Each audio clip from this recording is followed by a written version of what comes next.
kitob o'z taqdim etadi. Millioner sahobalar.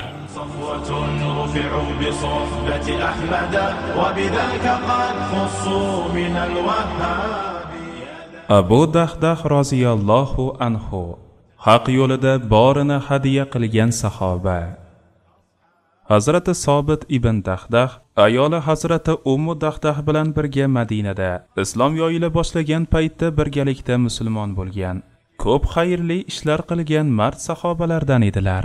Sobit ibn Dahdahning kunyasi Abu Dahdah bo'lib, Madinaning atrofida uning bir qancha mevali bog'lari bor edi. Hazrati Abu Dahdah ulardan ba'zilarini Allohning yo'lida ihson qilib yuborgan. Sizni jannatga kiritishni xohlaydi. Hazrati Abu Dahdahning ikkita xurmozori bo'lib, ularning birida 600 ta xurmo bor edi. Baqara surasining Allohga qarzi hasana beradigan kim borki, u zot berganini ko'p marta ko'paytirib bersa degan oyati nozil bo'lganda, Hazrati Abu Dahdah payg'ambarimiz sollallohu alayhi va sallamning huzurlariga yugurib kelib so'radi: "Ey Allohning rasuli, Alloh taoloning hech kimdan qarz olishga ehtiyoji bo'lmasa ham bizga bergan molidan bizning nomimizdan qarz berishni xohlayaptimi?" Payg'ambarimiz shunday dedilar: "U zot siz beradigan qarz tufayli sizni jannatga kiritishni xohlaydi." Shunda Hazrati Abu Dahdahning onasi ham jannatga kiradimi dedi. Payg'ambarimiz sollallohu alayhi va sallam ha dedilar. Abu Dahdahning ayoli ham jannatga kiradimi deb so'radi. Payg'ambarimiz yana ha dedilar. Sevinchidan ichiga sig'may ketgan Abu Dahdah, "Unday bo'lsa qo'lingizni uzating ey Allohning rasuli" dedi. Payg'ambarimiz unga qo'lini uzatgan edilar, shunday dedi: "Mening ikkita xurmo bog'im bor. Bittasi Oliya mavzesida, ikkinchisi Safila degan joyda. Allohga qasamki, shu ikkisidan boshqa molim yo'q. Men bu ikki bog'imni Alloh uchun beraman" dedi. Payg'ambarimiz sollallohu alayhi va sallam shunday taklif berdilar. Ulardan birini Alloh uchun sadaqa qilgan, ikkinchisini esa o'zing uchun, bola-chaqalaring uchun ajratgan. Hazrati Abu Dahdah bu taklifga rozi bo'lib, "Ey Allohning rasuli, sizni guvoh qilib aytamanki, 600 ta xurmo daraxti bor bog'imning eng yaxshisini Alloh uchun ajratdim" dedi. Payg'ambarimiz sollallohu alayhi va sallam unga shu onda ushbu mujdani berdilar. Abu Dahdahning bu qilgan ishiga mukofot sifatida jannatda shoxlari meva bilan to'lgan qanchadan qancha daraxtlar beriladi. Hazrati Abu Dahdah eng yaxshi ko'rgan bog'ini sadaqa qilgach, o'sha bog'iga bordi. Ayoli, bolalari o'sha bog'da edi. U boqqa kirib ayoliga shunday dedi: "Onasi, bolalarni olib sevinch va quvonch bilan bog'dan chiqinglar. Men bu bog'ni Robbimga qarz berdim. Mukofotini qiyomat kunida beradi. Bandaning eng xayrli ozuqasi oxiratga tayyorlab qo'yganlaridir." Ayoli buni eshitib, bog'ining Allohga berilishidan nihoyatda quvonib shunday dedi: "Savdoyingiz xayrli bo'lsin. Alloh sotib olgan narsani muborak qilsin." Ayoli shunday deb bolalarini bog'dan olib chiqib, ularning qo'lidagi xurmolarni olib yerga tashladi. Keyin hammalari bog'dan chiqib uni topshirdilar. Bu voqeadan keyin ushbu oyat nozil bo'ldi. Allohga qarzi hasana beradigan kim borki, u zot berganini ko'p marta ko'paytirib bersa, holbuki Alloh rizqni tor yoki keng qilur, ungagina qaytasizlar. Baqara surasi 245-oyat. Yetimlarga hadiya. Madinadagi munofiqlardan birining ba'zi rivoyatlarga ko'ra Abu Lubobaning xurmozori bor edi. Bu bog'ning etagida bir qancha yetimlar yashar edi. Xurmolar pishib, yetimlarning hovlisiga tushsa, bog'ning egasi borib ularni terib olar, yetimlarga undan biror dona ham bermas edi. Bu holatni bilgan payg'ambarimiz sollallohu alayhi va sallam unga yerga to'kilgan xurmolarni yetimlarga bergan senga jannatda bir xurmo daraxti beriladi desalar ham quloq solmas edi. Buni eshitgan Hazrati Abu Dahdah o'sha bog'ning egasiga xohlagan pulni berib, bog'ni sotib oldi. So'ng payg'ambarimiz sollallohu alayhi va sallamning huzurlariga kelib, men o'sha jannatdagi bir xurmo evaziga bu bog'ni yetimlarga hadya qilaman dedi. Hazrati Abu Dahdah vafot etganda payg'ambarimiz uni oxirgi yo'lga kuzatar ekanlar, jannatda mevalarga to'la qanchadan qancha xurmo daraxtlari Abu Dahdahni kutib turgani haqidagi xushxabarni berdilar. Jannatdagi xurmo. Anas ibn Malikning rivoyatiga ko'ra, bir kuni bir musulmon payg'ambarimizning huzurlariga kelib, u zotga dardini ochdi. Ey Allohning rasuli, falonchining changlangan xurmo daraxti bor. Men o'zimning xurmo bog'imda uning o'sha daraxti bilan changlatmoqchi edim. Unga ayting, o'sha xurmo daraxtini menga berib tursan. Men o'sha daraxt bilan o'zimning bog'imni yarataman dedi. Payg'ambarimiz sollallohu alayhi va sallam uning iltimosini rad qilmay, xurmosi bor kishiga yo'llab, unga shunday mujdali xabar yubordilar. Xurmo daraxtingni bu kishiga bersang, evaziga jannatda bir xurmo daraxtini qo'lga kiritasan.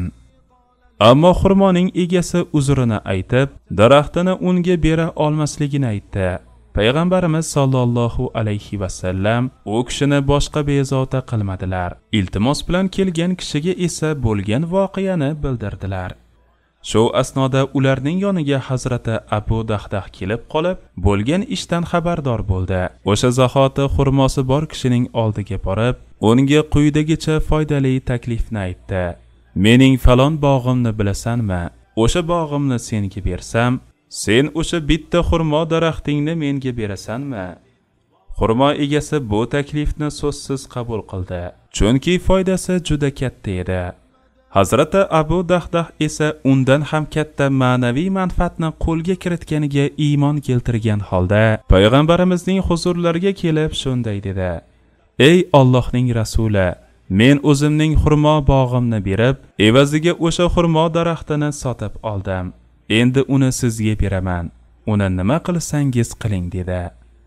Payg'ambarimiz Abu Dahdahning bu ishidan juda mamnun bo'ldilar. Sevinganlaridan o'sha yerdagi sahobalarga qarab, qayta jannatda Abu Dahdah uchun ekilgan qanchadan qancha xurmo daraxtlari bor dedilar. Boyligi va saxovati. Madinada Hazrati Abu Dahdahning haqiqatan ham juda go'zal mevali bog'lari bor edi. U o'sha bog'lardan ba'zilarini Alloh yo'lida muhtojlarga berib yubordi. Alloh taolo o'zining boy qullarini faqir qullariga qarzi hasana berishga buyurgan zahoti Hazrati Abu Dahdah darhol harakatga tushib, qo'lidan kelgan barcha fidokorliklarni qildi. Alloh taolo bu saxiy qulining xayr saxovatlari evaziga oxirat diyorida unga va uning muhtarama ayoliga ko'z ko'rib, quloq eshitmagan, hech kimning xayoliga kelmagan lutflarni ihson qilajakdir. Anas ibn Malik roziyallohu anhu payg'ambar duosi bilan barokatli umr kechirgan sahoba. Milodiy 613-yilda Madinada tug'ilgan Hazrati Anas ibn Malikning onasi Hazrati Ummu Sulaym ansorlardan edi. Hazrati Ummu Sulaym musulmon bo'lgach, eri uni tashlab ketdi. Hazrati Anasning onasi Ummu Sulaym otasining o'limidan keyin musulmon bo'lish sharti bilan Hazrati Abu Talhaga turmushga chiqdi. Payg'ambarimiz sollallohu alayhi va sallam Madinaga hijrat qilib kelganlarida Hazrati Anas 10 yashar bola edi. U payg'ambarimizning Madinaga kelishini shunday bayon qiladi: O'sha kuni Madinaning bolalari ham yugurishar, ham Muhammad keldi deb baqirar edi. Men ham ular bilan birga yugurib baqira boshladim. Nihoyat payg'ambarimiz sollallohu alayhi va sallam bilan Hazrati Abu Bakr kelishdi. Biz ularga qarab turgan edik. Bir kishi bizni shaharga jo'natib, Rasulullohning kelganlarini xabar qilinglar dedi. Biz shaharga qarab yugurdik. Musulmonlarga bu haqida xabar berdik. Ansorlardan 500 kishi ularni kutib olish uchun chiqishdi. Ansorlar ularga qarab, "Marhabo, xush kelibsizlar. Bu yerda tinchlikka, salomatlikka qovushasizlar. Itoat bilan kutib olinasizlar" dedilar. Payg'ambarimiz sollallohu alayhi vasallam Madinaga hijrat qilib kelgach, barcha ansorlar u zotga xizmat qilish xususida musobaqalashib boshladilar. Ammo Hazrati Anasning onasida u zotga xizmat qilish uchun hech bir imkoniyat yo'q edi. Shuning uchun u o'g'lining qo'lidan tutib, payg'ambarimizning huzurlariga kelib shunday dedi: "Ey Allohning rasuli, men bir faqir odamman. Sizga yordam beradigan hech narsam yo'q. Mana bu mening o'g'lim. Sizga yordam bersin, xizmatingizni qilsin deb sizga topshiraman. Uni qabul qiling" dedi. Payg'ambarimiz onaizorning ich-ichidan qilgan bu iltimosini rad qilmay, Anasni olib qoldilar. Shunday qilib Hazrati Anas ibn Malik 9 yil payg'ambarimizning xizmatida qolish sharafiga muyassar bo'ldi. Payg'ambarimizning xizmatida bo'lish uning uchun nihoyatda quvonchli, zavqli va sha'nli ish edi. Hazrati Anas ertalab hammadan oldin uyg'onar, Masjidun Nabaviyga borib ishini barvaqt boshlar edi. Payg'ambarimiz sollallohu alayhi vasallam roza tutishga niyat qilsalar, saharlik tayyorlar, so'ng u zot bilan birga bomdod namozini o'qir edi. Vidolashuv hajida ishtirok etgan Hazrati Anas payg'ambarimizning vafot etganlarida Madinada edi. U ashabi kiromning ichida eng uzoq umr ko'rgan sahobadir. Umaviylarning zamonida sahobalarning soni ancha kamayib qolgan. Shuning uchun Hazrati Anas doimo xalqning e'tiborida edi. Basra shahrida bemor yotganida xalq to'lqindek uning uyiga kelib ziyorat qilgan, uni yolg'iz qoldirmagan edi. Milodiy 709-yil, hijriy 90-yilda 100 yoshdan oshganida Basra shahrida eng oxirgi sahoba sifatida vafot etdi. Vasiyatiga binoan uning qabriga payg'ambarimizning sochlaridan bir necha tola qo'yilgan. Xodimi Nabaviy, ya'ni payg'ambarning xizmatkori unvoniga ega bo'lgan Hazrati Anas ko'p safarlar qilgan. Olim sahobalarning ilg'orlaridan bo'lgan Hazrati Anas 2286 ta hadis rivoyat qilgan bo'lib, eng ko'p hadis rivoyat qilgan sahobalarning ichida 3-chi bo'lish sharafiga noil bo'lgan. O'g'lim, Rasuli Akramning sirlarini yaxshi saqla. Hazrati Anas payg'ambarimizning xizmatlariga kirgach, u zotning barcha istaklarini katta diqqat e'tibor bilan bajarishga harakat qildi.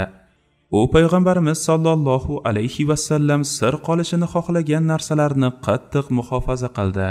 Ularni hatto o'z onasiga ham aytmadi. Bir hadisda Hazrati Anas shunday hodisani bayon qiladi: "Men bolalar bilan birga o'ynayotgan edim. Shu payt payg'ambarimiz sollallohu alayhi vasallam biz turgan joyga tashrif buyurdilar. U zot bizga salom berib, mening qo'limdan tutdilar. So'ng meni bir ishga yuborib, o'zlari bir devorning soyasida o'tirib meni qaytishimni kutdilar. Men u zot buyurgan ishni qilish uchun o'sha yerga bordim. Aytganlarini qilib qaytib kelib, natijani u zotga aytdim. Keyin uyga qaytdim. Onam nega kech qolganimni so'radi. Rasululloh meni bir ishga jo'natdilar dedim. Onam nima ish ekan dedi.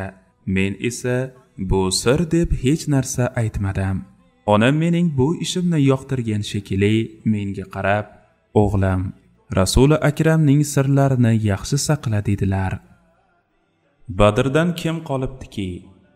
Hazrati Anas 12 yoshda bo'lishiga qaramay, Badr g'azotida jang maydoniga borib, jangda askarlarga yordam berdi. Ayni paytda payg'ambarimiz sollallohu alayhi vasallamning xizmatlarini ham bajardi. Hazrati Anasdan Badrda qatnashmaganligi haqida so'rashganda, Badrdan kim qolibdiki, men qolayin deb javob bergan. Hudaybiya sulhi paytida o'smirlik yoshiga yetib qolgan Hazrati Anas Uhud va Xandaq g'azotlarida ham payg'ambarimiz sollallohu alayhi vasallamning yonlarida bo'lgan. Keyinchalik Xaybar g'azotida, Makka fathida, Hunayn g'azotlarida ham ishtirok etgan. Shuningdek payg'ambarimiz sollallohu alayhi vasallam bilan birga Toyif qamalida ham qatnashgan. Kimning tushunchasi oxirat bo'lsa, Hazrati Anas doimiy ravishda payg'ambarimiz sollallohu alayhi vasallamning yonlarida bo'lish imkoniga ega bo'lgani uchun u zotdan juda ko'p narsalarni o'rgangan, ba'zi muhim hadislarni bizga naql qilgan.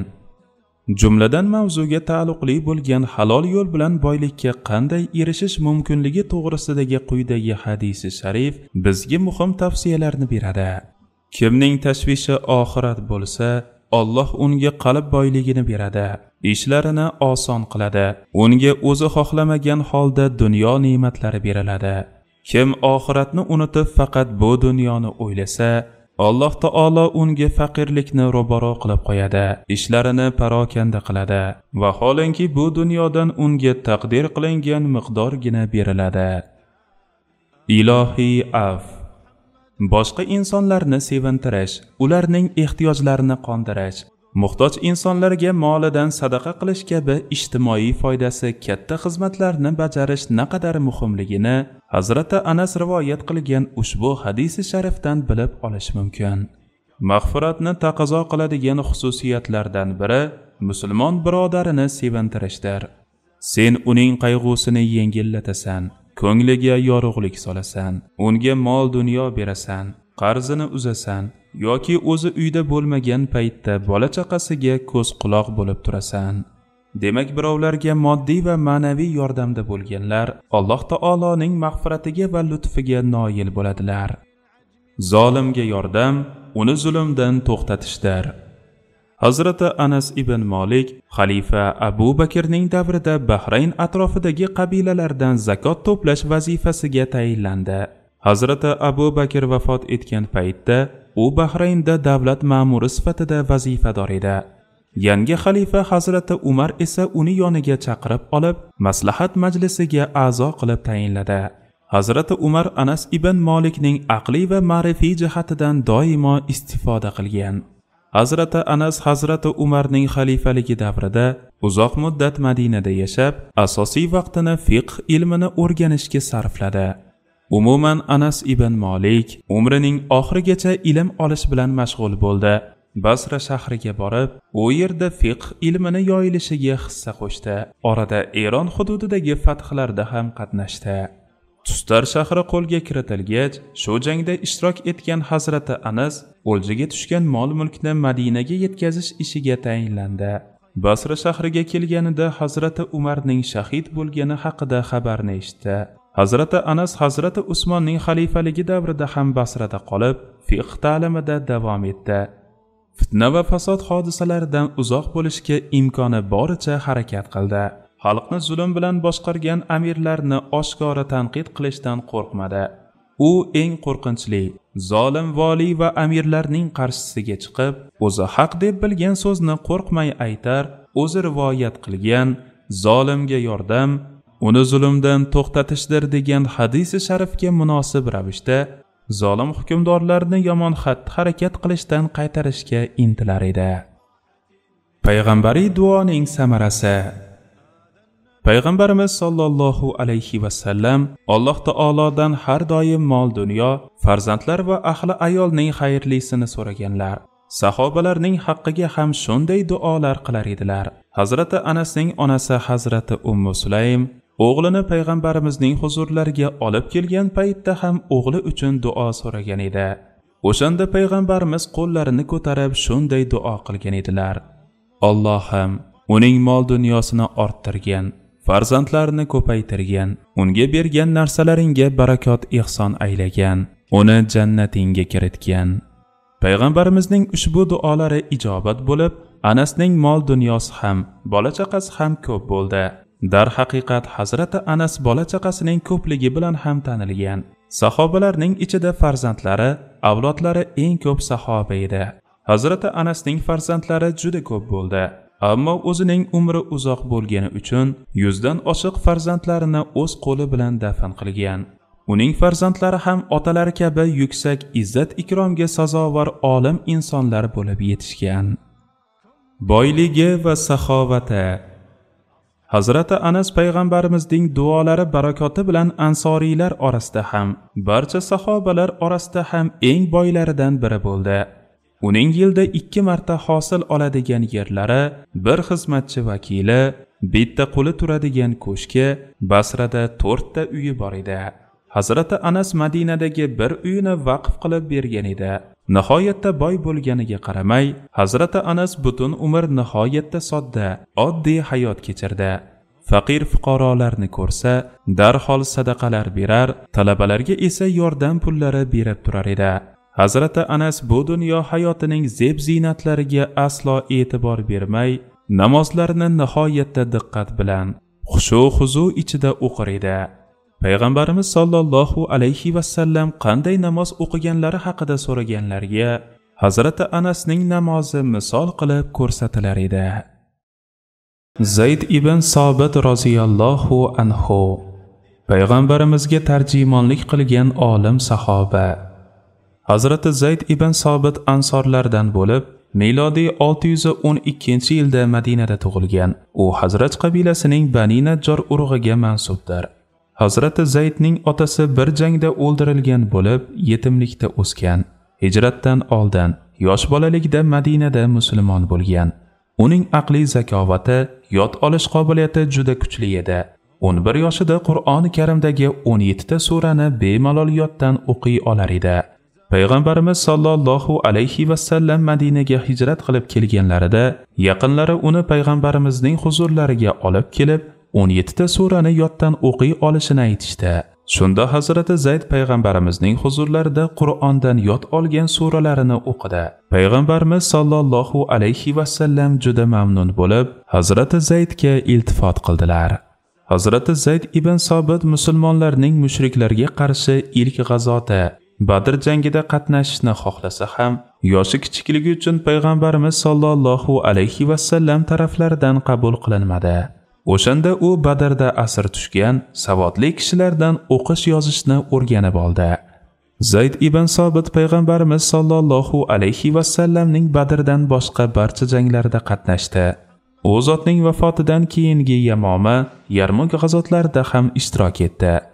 Hazrati Zayd ibn Sobit bir muddat payg'ambarimiz sollallohu alayhi vasallamning vahiy kotiblari ham bo'lgan. Hazrati Zayd nozil bo'layotgan vahiylar bilan birga hukmdorlarga va ba'zi qabila raislarga yuboriladigan maktublarni ham yozib borar, o'zaro kelishuv shartnomalarni ham yozar edi. Payg'ambarimiz sollallohu alayhi vasallamga turli yurtlardan turli tillarda yozilgan maktublar kelar, ularni o'qish, kerak bo'lganda javob yozish kerak edi. Shuning uchun Hazrati Zayd payg'ambarimizning talab va tashviqlariga binoan Ibroniy va Suryoniy tillarni ham o'rgandi. Hazrati Zayd faqatgina Qur'on yodlash bilan kifoyalanib qolmay, meros, ya'ni faroiz ilmini ham juda yaxshi o'rgangan bo'lib, sahobalar orasida bu ilmni undan yaxshi biladigan odam yo'q edi. Payg'ambarimiz sollallohu alayhi vasallam ashabi kiromga faroiz ilmini eng yaxshi biladigan kishi Zayddir deganlar. Hazrati Zayd hijriy 45-yilda 54 yoshda vafot etdi. Hazrati Zayd vafot etganlarida Hazrati Abu Hurayra bu ummatning olimi vafot etdi. Umid qilamizki, Alloh taolo uning o'rniga Abdulloh ibn Abbosni voris qilsin degan. Hazrati Zayd ibn Sobitning farzandlari, avlodlari ham dinga katta xizmat qilganlar. Jumladan uning Xorija ibn Zayd ismli o'g'li mashhur 7 faqihning biridir. Asr saodatdagi muhim vazifalar. Payg'ambarimiz sollallohu alayhi vasallamning vafotlaridan keyin sodir bo'lgan Yamoma jangida juda ko'p hofizi Qur'on sahobalar shahid bo'ldi. Shundan keyin Qur'oni Karimni biror qismi yo'qolib ketmasin degan maqsadda tarqoq holda nozil bo'lib, alohida yozib olingan oyatlarni jamlashga qaror qilindi. Hazrati Abu Bakr roziyallohu anhu Zayd ibn Sobitni chaqirib, bu ulug' vazifani uning zimmasiga yukladi. Zayd ibn Sobit Qur'onni jamlab, Mushab-i Sharifning ilk nusxasini Hazrati Abu Bakrga topshirdi. Hazrati Umar ham, Hazrati Usmon ham o'zlarining xalifalik davrida Madinadan safar qilishsa, o'rinlariga Hazrati Zaydni vakil qilib ketardilar. Zayd Hazrati Umarning xalifalik zamonida qiroat ilmini o'qitish bilan mashg'ul bo'ldi. Fatvo ishlari bilan ham shug'ullandi.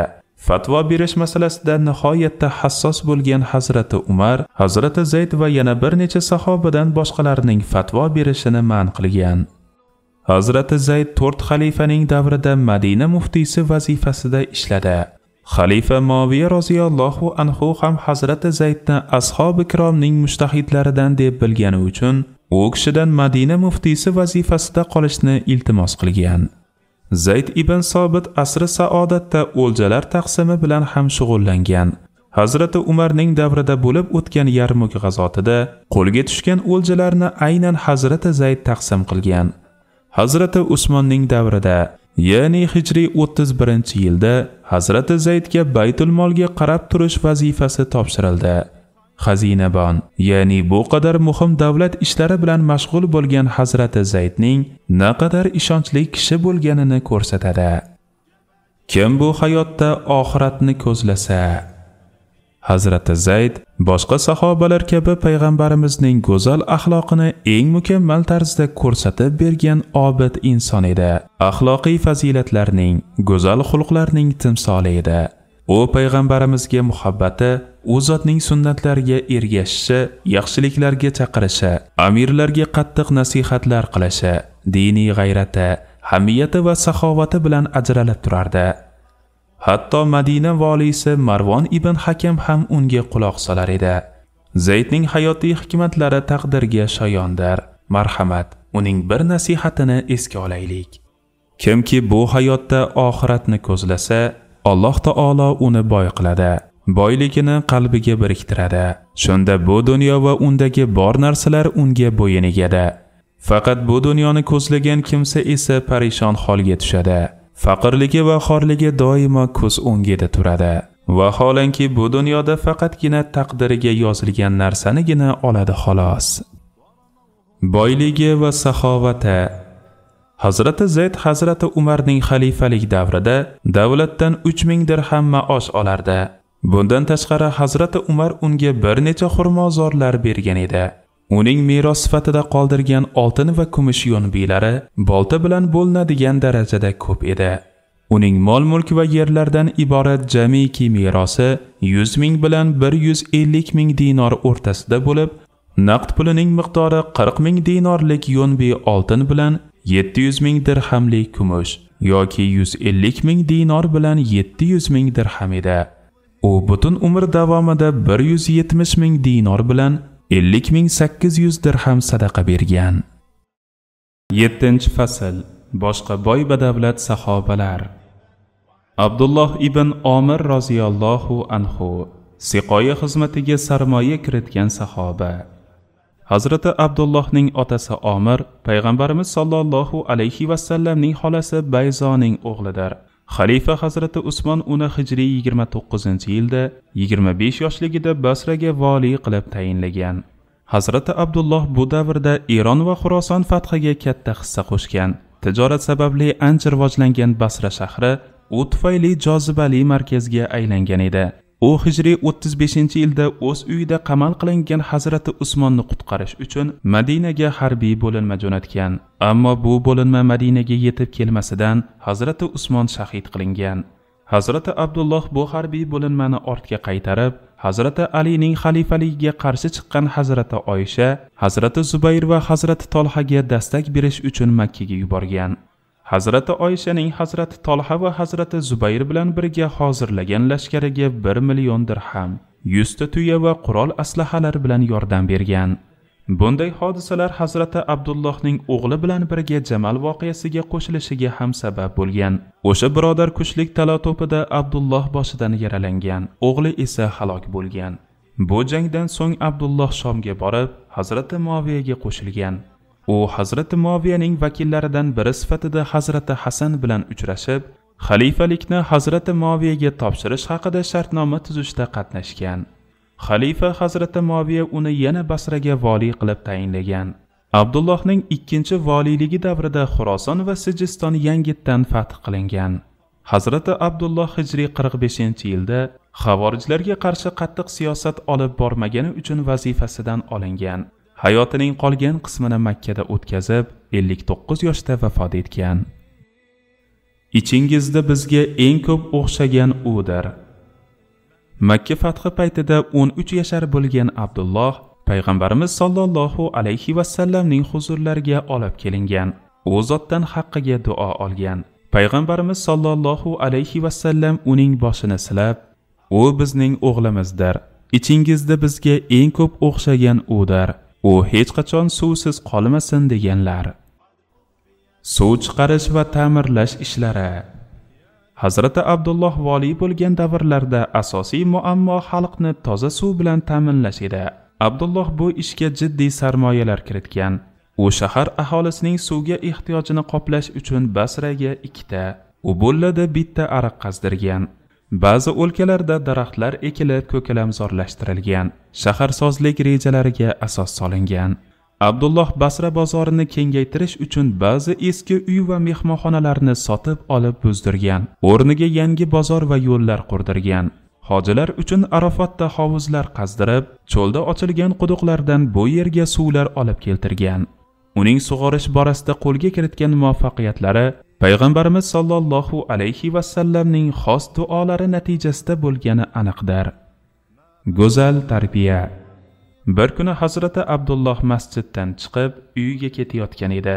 Bir bola to'g'ri unga qarab kelaverdi. Hazrati Abdulloh senga nima kerak deb so'radi. Bola: men sizning yaxshilikka, najotga erishishingizni xohlayman. Yolg'iz ketayotganingizni ko'rib, birga yurib, sizni himoya qilmoqchi bo'ldim. Sizga biror yomonlik yetishidan Alloh asrasin dedi. Hazrati Abdulloh bolaning qo'lidan tutib uyiga olib keldi. Bolaga 1000 dinor berib shunday dedi: oilang seni go'zal tarbiya qilgan ekan. Bu pulni olib infoq qil. Jo'martlik. Hazrati Abdulloh bir kishining bozordagi uyini 90 ming dirhamga sotib oldi. Kechasi esa o'sha kishining ahli oilasi yig'layotganini eshitib qoldi. Ayolidan ularning nega yig'layotganini so'ragan edi. Ayoli: siz sotib olgan uydan ajralgani uchun yig'lashyapti dedi. Shunda Hazrati Abdulloh xizmatchisini chaqirib shunday dedi: borib anavi yig'layotgan xonadondagilarga ayt, bergan pulim ham, o'sha uy ham o'zlariniki. Boyligi va saxovati. Hazrati Abdullohning Makka bilan Basra orasida joylashgan Nibboja, Makka bilan Madina yo'li yaqinidagi Juhfa va Nahladagi sug'oriladigan yerlari, Basra, Makka va Toifda ekinzorlari, bog' va qasrlari bor edi. Hazrati Umarning davrida Baytul Moldan bir qulning badalini to'lashga qarz olgach, 80 ming dirham qarz bo'lib qoldi. Hazrati Abdulloh Makkadagi uylarini Hazrati Muaviyaga berib yubordi. Hazrati Usmonning davrida Hazrati Aliga 23 ming dirham, Qurayshga esa hadiyalar yubordi. Hazrati Abdulloh bir qurbon hayitida qurbonlik qilmoqchi bo'lganlarning bozordan oladigan qo'ylarini pulini to'lab berdi. O'g'li tug'ilganida 7 kun minglab dasturxonda taomlar pishirtirib, faqirlarga yedirgan. 7-kuni esa 1000 ta qo'yni aqiqa niyatida so'ydirib tarqatgan. U butun umr faqir va fuqarolarga yordamchi bo'lgan, ko'plab qullarni ozod qilgan. Abdulloh ibn Ja'far roziyallohu anhu yo'qsillarga otalik qilgan sahoba. Payg'ambarimiz sollallohu alayhi va sallamning amakilari Abu Tolibning 4 ta o'g'li bor edi. Tolib, Aqil, Ali va Ja'far. Ja'far ibn Abu Tolib islom dini yoyilishidan oldin musulmon bo'lib, 82 ta erkak va 10 ta ayoldan iborat bo'lgan jami 92 ta kishilik jamoa bilan Habashistonga hijrat qilganlardan edi. Uning o'g'li Abdulloh ibn Ja'far esa Habashistonda dunyoga kelgan ilk musulmonlardan bo'ldi. Ja'far ibn Abu Tolib hijratning 7-yili o'sha muhojirlar bilan birga Madinaga kelgan edi. O'sha paytda 7 yashar bo'lgan Hazrati Abdulloh ibn Ja'far Payg'ambarimiz sollallohu alayhi va sallamni ko'rgan eng oxirgi sahoba bo'ldi. Payg'ambarimiz Xaybar g'azotidan tushgan o'ljalarning bir qismini Habashistondan kelgan musulmonlarga tarqatgan edi. Abdullohning otasi Mu'ta g'azotida shahid bo'lgach, Payg'ambarimiz sollallohu alayhi va sallam unga katta e'tibor qaratdilar. Payg'ambarimiz sollallohu alayhi va sallam vafot etganlarida Hazrati Abdulloh 10 yoshlarda edi. Abdulloh Hazrati Alining jiyani bo'lgani uchun Jamal voqeasida qatnashishga majbur bo'ldi. Hazrati Muaviya bilan Hazrati Ali o'rtasidagi Siffin jangida Hazrati Ali tarafida bo'ldi.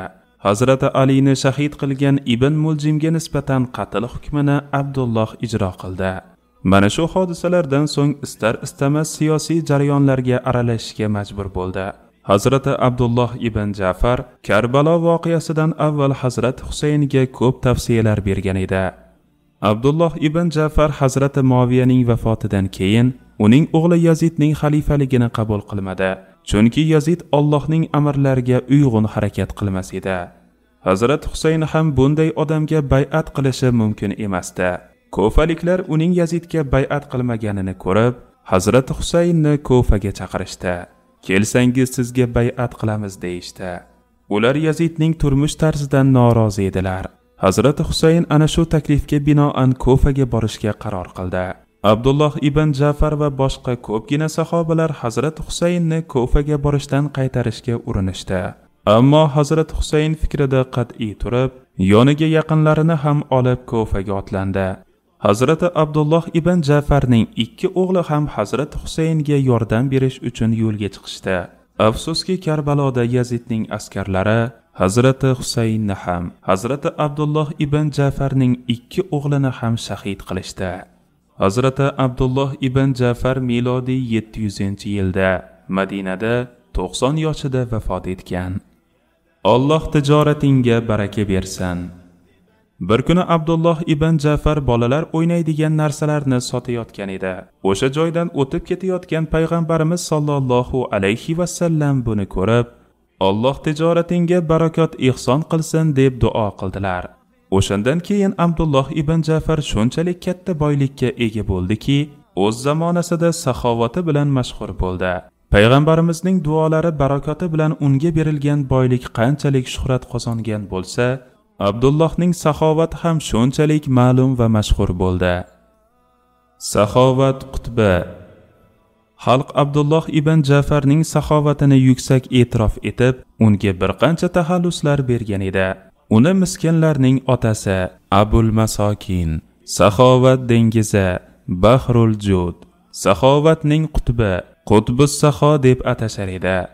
Bu insonning shaxsiyatini u haqda xalq orasida aytilgan fikrlar uchun insonlarning eng xayrlisi Abdulloh ibn Ja'far edi degan so'z ham ochiq ko'rsatib beradi.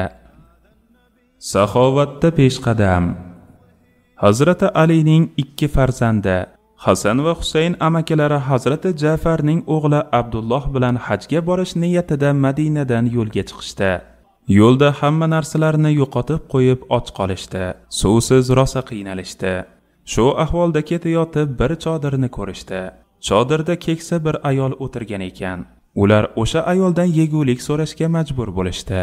Ayol, bitta qo'yim bor, o'shani sog'ib sutini ichinglar dedi.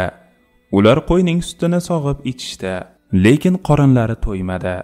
Ayoldan, yeydigan biror narsangiz yo'qmi deb so'rashdi. Ayol, mana shu qo'yimdan boshqa narsam yo'q, uni so'yinglar, biror narsa pishirib beraman dedi. Ular qo'yni so'yib go'shtidan yeyishdi. Bir pas dam olgach, yo'lga tushishdan oldin ayolga tashakkur aytib, biz Madinalikmiz, hajga ketyapmiz. Sog' salomat qaytsak bizni albatta toping. Sizga ihson qilamiz deb tayinlashdi. Kechqurun ayolning eri kelib, begona kishilarga bitta qo'yni yedirib yuborgani uchun ayolidan qattiq achchiqlandi. Er-xotin kambag'al yashashar edi. Eri atrofdan tezak yig'ib bozorga olib borib, o'shani sotib tirikchilik qilar edi. Oradan bir muddat o'tgach, bir kuni er-xotin tezak terib sotish uchun Madinaga borishdi. Hazrat Hasan Madina bozorida o'sha ayolni ko'rib tanib qoldi. Darhol salom berib, "Meni tanidingizmi, Allohning sevimli bandasi?" dedi. Ayol, "Yo'q, tanimayapman" dedi. Hazrat Hasan, "Men falon kuni siznikida mehmon bo'lgan edim-ku" dedi. Shunda ayol, "Ota-onam sizga fido bo'lsin, siz o'sha kishimisiz?" dedi. Hazrat Hasan, "Ha, men o'shaman" deb ayolga 1000 ta qo'y hadya qildi. Qo'liga 1000 dinor berdi. So'ng bir kishini qo'shib, ayolni ukasi Husaynnikiga yubordi. Hazrat Husayn ham akasi kabi bu ayolga 1000 ta qo'y, 1000 dinor pul berdi. So'ng u ham bir kishi bilan ayolni Abdulloh ibn Ja'farnikiga yubordi. Hazrat Abdulloh ayoldan aka-uka unga qanday ihson qilganini so'radi. Ayol bor gapni aytdi. Shunda Abdulloh ibn Ja'far ayolga 2000 ta qo'y bilan 2000 dinor berdi. Payg'ambarimiz sollallohu alayhi va sallamdan mol-mulkiga barakot duosini olgan Hazrat Abdulloh ibn Ja'far Hazrat Hasan bilan Husayndan ham boy edi. Payg'ambarimizning nabiralaridan ham kattaroq ihson qilgan bu muborak sahoba o'sha ayolga shunday dedi: yaxshiyamki mening oldimga oxirida kelibsiz. Oldinroq kelganingizda sizga yana ham ko'p narsa berib, ammo aka-ukalarni hijolatga qo'ygan bo'lardim. Alloh taolo yo'lda och tashna qolgan 3 sahobaga bisotidagi bittagina qo'yni og'rinmasdan bergan ayolni ana shunday mukofotladi. Ayol erining oldiga qaytib borib, mana shunday katta boylikka ega bo'lganini sevinib aytdi. Saxovatni Hazrati Payg'ambarimiz sollallohu alayhi va sallamdan o'rgangan go'zal axloqli 3 sahoba xayrli ishlar qilishda ilg'orlardan edilar. Imom Azam rahmatullohi alayh bu haqida go'zal so'z aytgan. Isrofda xayr yo'q, xayrda esa isrof yo'q. Mendan ham saxiy ekan. Jazirama issiq kunda Abdulloh ibn Ja'far bir qabilaning xurmozorida dam olib o'tirgan edi. Bog'ning egasi shu yerda ishlaydigan bir zanji qulga 3 bo'lak non berganini ko'rdi. Qul nonning birinchi bo'lagini endi og'ziga solayotgan edi. Oldiga och qolgan bir it kelib qoldi. Qulning rahmi kelib qo'lidagi nonni itning oldiga tashladi. It nonni bir zumda yeb qo'ydi. Shunda qul qo'lidagi nonning ikkinchi bo'lagini ham uning oldiga otdi. It uni ham yedi. Shunda qul qo'lidagi oxirgi non bo'lagini ham itning oldiga qo'ydi-da, og'ziga bir burda ham non solmay, yana ishga qaytib ketdi. Bu voqeani kuzatib turgan Hazrati Abdulloh qulning oldiga borib, "Senga bir kunda qancha ovqat berishadi?" deb so'radi.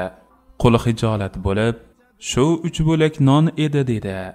"Unda nega o'zingga yegani hech narsa qoldirmading?" so'radi Abdulloh.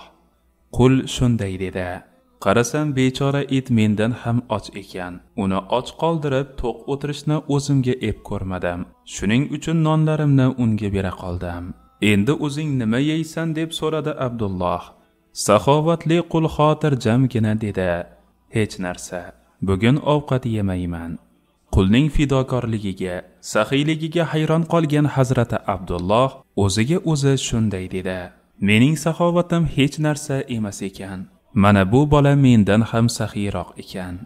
Hazrati Abdulloh bog'ning egasi bilan gaplashib, go'zal axloqli bu qulni ham, o'sha xurmozorni ham sotib oldi. Keyin qulning oldiga borib, bu bog'ni sotib olganini aytdi-da, shunday dedi: "Endi sen mening qulimsan. Men seni ozod qildim. Bu xurmozor esa senga hadiya." Hazrati Abdulloh ibn Ja'far saxovati bilan harchand mashhur bo'lmasin, nihoyatda tavozeli, kamtarin sahoba edi. O'zingizdan ham saxiy odamni ko'rganmisiz deyishsa, doimo o'sha voqeani aytib berar edi. "Bu qul itga 3 bo'lak non beribdi. Sen esa unga butun boshli bog'ni beribsan. Eng asosiysi uni ozod qilibsan-ku" deyishsa, "Men qo'limdagi bor boylikning bir qismini berdim. U esa qo'lidagi bor yo'g'ini berdi" der edi. Boyligi va saxovati. Hazrati Abdulloh Payg'ambarimiz sollallohu alayhi va sallamning duolari barakatidan tijoratda doimo muvaffaqiyat qozonar edi. Uning xayr saxovatlari, go'zal ishlaridan ba'zilarini eslab o'taylik. Hazrati Muaviya bergan 1 million dirhamlik yillik maoshining hammasini, Yazid bergan 2 million dirhamlik maoshning birinchisini faqir va yo'qsillarga tarqatgan. Buning sababidan qarz ham bo'lib qolgan. Yazid zaytun yog'i tashish uchun bergan 700 ta tuyaga yetarli yog' topa olmagach, qolgan qismining badalini to'lagan. Madinaga yetib borgunicha yo'lda uchragan muhtojlarga tuyalarini tarqatib bergan. Natijada yetib borganida 30 tagina tuya qolgan. 100 ming dirhamga bir oshxona sotib olib, muhtoj qolgan bir badaviyga 100 ming dinor yordam bergan. Iroqlik bir kishiga 13 ming dinorlik bir suruv qo'y hadiya qilgan. Haj qilganida 30 ta qulni ozod qilib, ularning har biriga 1000 dirham pul bilan bittadan tuya sovg'a qilgan. Kundalik ovqati bo'lgan 3 bo'lak nonni och qolgan itga berib yuborgan qulni ozod qilib, o'sha bog'ni ham sotib olib, uni o'sha qulga hadiya qilgan. Madinaga shakar olib kelib, moli qo'lida qolgan tijoratchining bor molini sotib olib, xalqqa tarqatib yuborgan. Ulovi o'lib piyoda qolgan bir hojiga yaxshi bir tuya bilan 1000 dinorlik qilich hadiya qilgan. Saxiyligini sinamoqchi bo'lgan bir kishiga yonidagilardan bitta tuya, ipak kiyimlar, 4000 dinor va qimmatbaho qilich sotib olib berib, saxiyligini isbot qilgan. Taklif qilingan bir to'yda to'y egasi to'lashi kerak bo'lgan mahrning badalini berib, yana 300 dinor hadya qilgan. Mahr to'lash uchun yordam so'ragan bir Qurayshlik kishiga aytgan pulining 8 baravarini bergan. Abdullohning shoyi cho'pon kiyib turganini tushida ko'rib, buni she'r qilib aytayotgan shoirga 300 dinorlik zarhal shoyi cho'pon hadya qilgan. Boqayotgan tovug'ini pishirib, unga keltirib bergan keksa ayolga 5000 dirham bergan. Birgina qo'yini so'yib, pishirib, o'ziga, Hazrat Hasan va Husaynlarga ihson qilgan keksa yo'qsil ayolga 2000 oltin bilan 2000 ta qo'y hadya qilib bergan.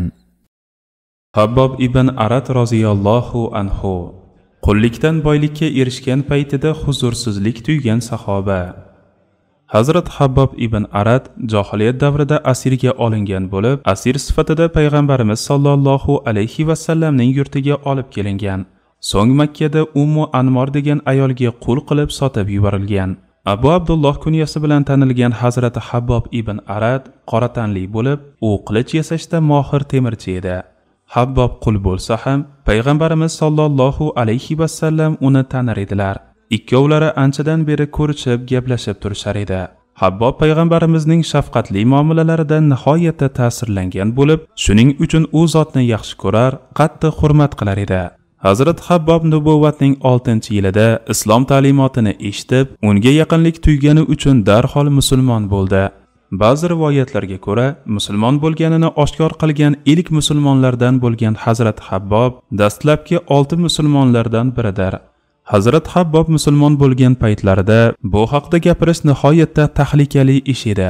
Musulmon bo'lganini aytish, mol dunyosidan, hatto jonidan ayrilishga, izzat va sharafi oyoqosti bo'lishiga rozi bo'lish edi.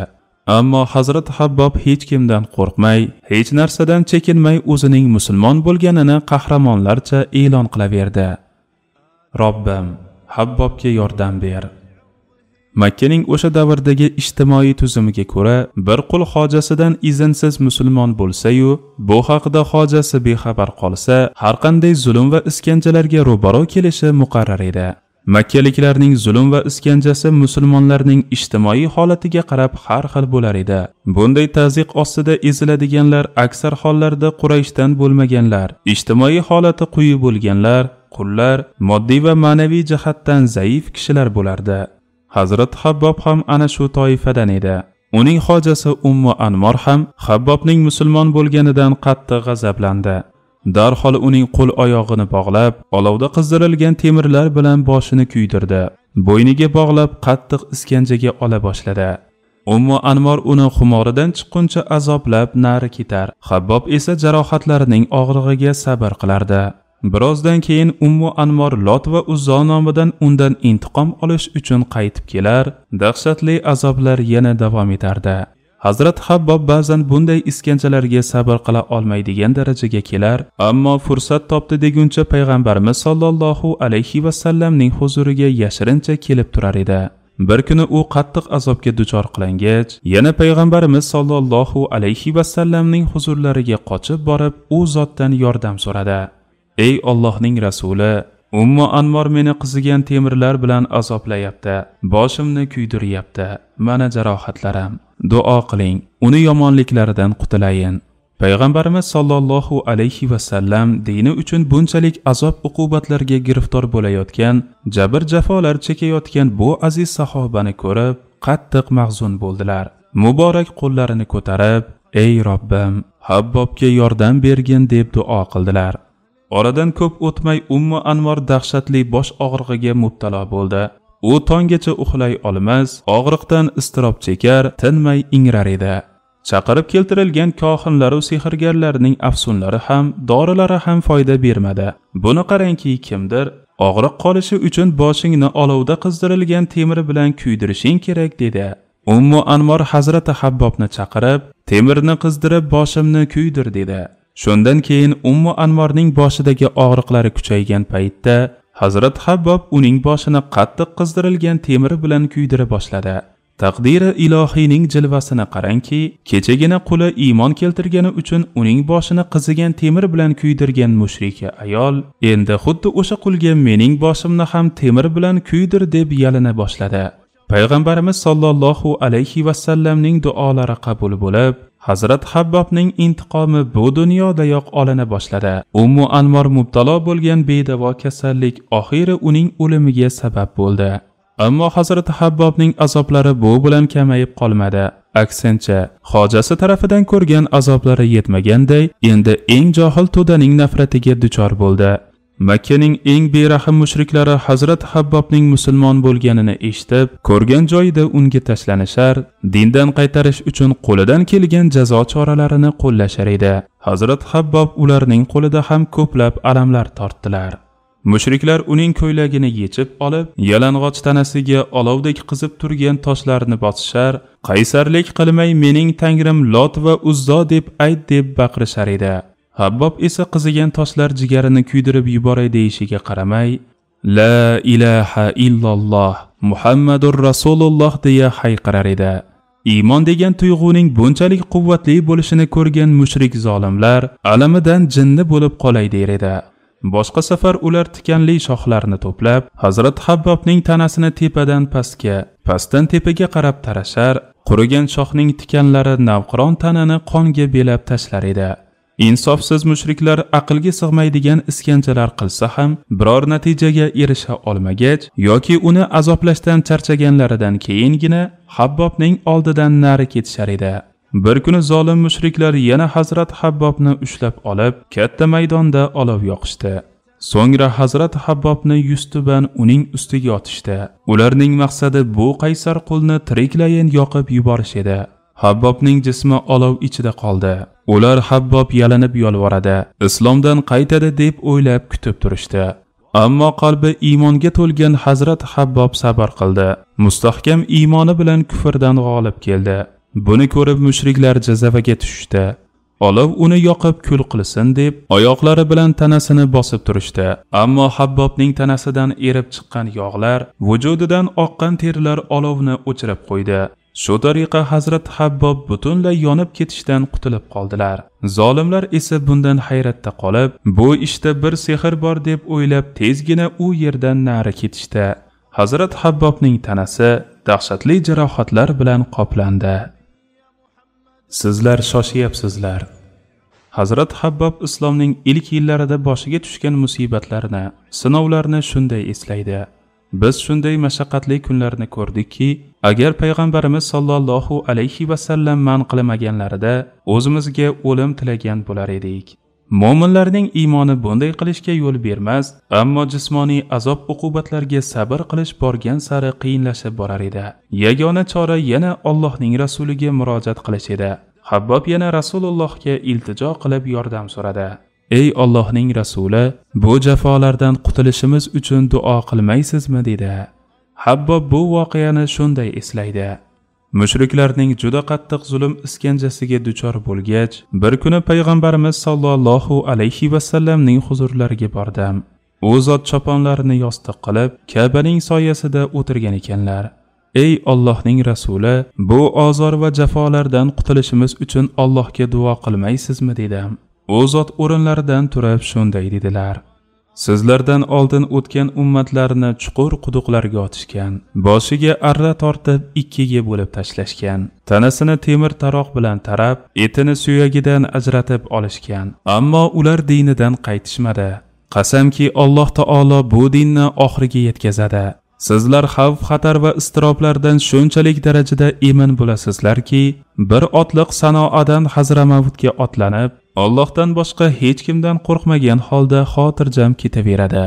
Hech kimda qo'ylar suruviga bo'ri hujum qilmasmikin degan qo'rquv bo'lmaydi. Ammo sizlar shoshilyapsizlar xolos.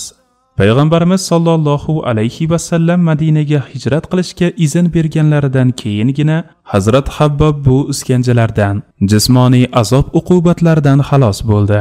U Madinada ansorlarning yordami bilan farovonlikka erishdi.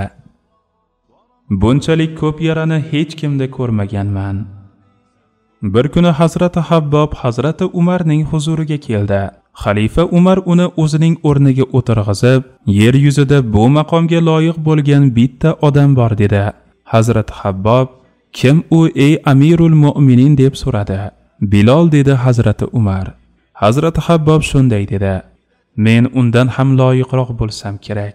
Chunki Alloh taolo unga mushriklarga qarshi himoyachi bergan edi.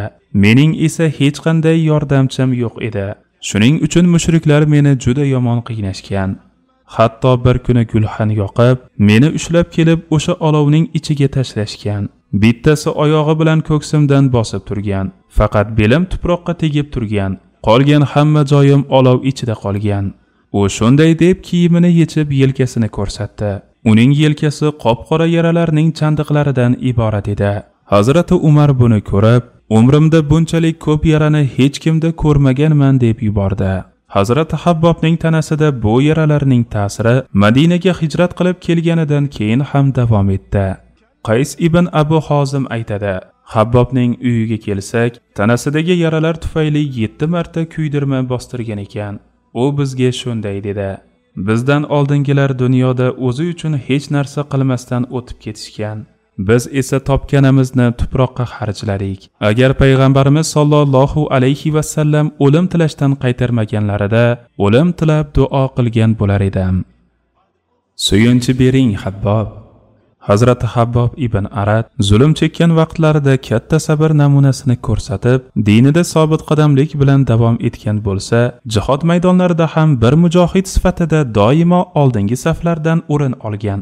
U yolg'iz Robbiga tavakkul qilgan. Farovonlik va mo'l-ko'llik zamonlarida esa dunyoviylashib ketishdan nihoyatda darajada ehtiyot bo'lgan va qalbidagi Alloh taoloning sevgisini muhofaza qilish uchun hammaga ko'pdan ko'p infoq ehsonlarda bo'lgan edi. Hazrat Habbob ibn Arad payg'ambarimiz sollallohu alayhi va sallamning zamonlaridagi barcha janglarda qatnashgan.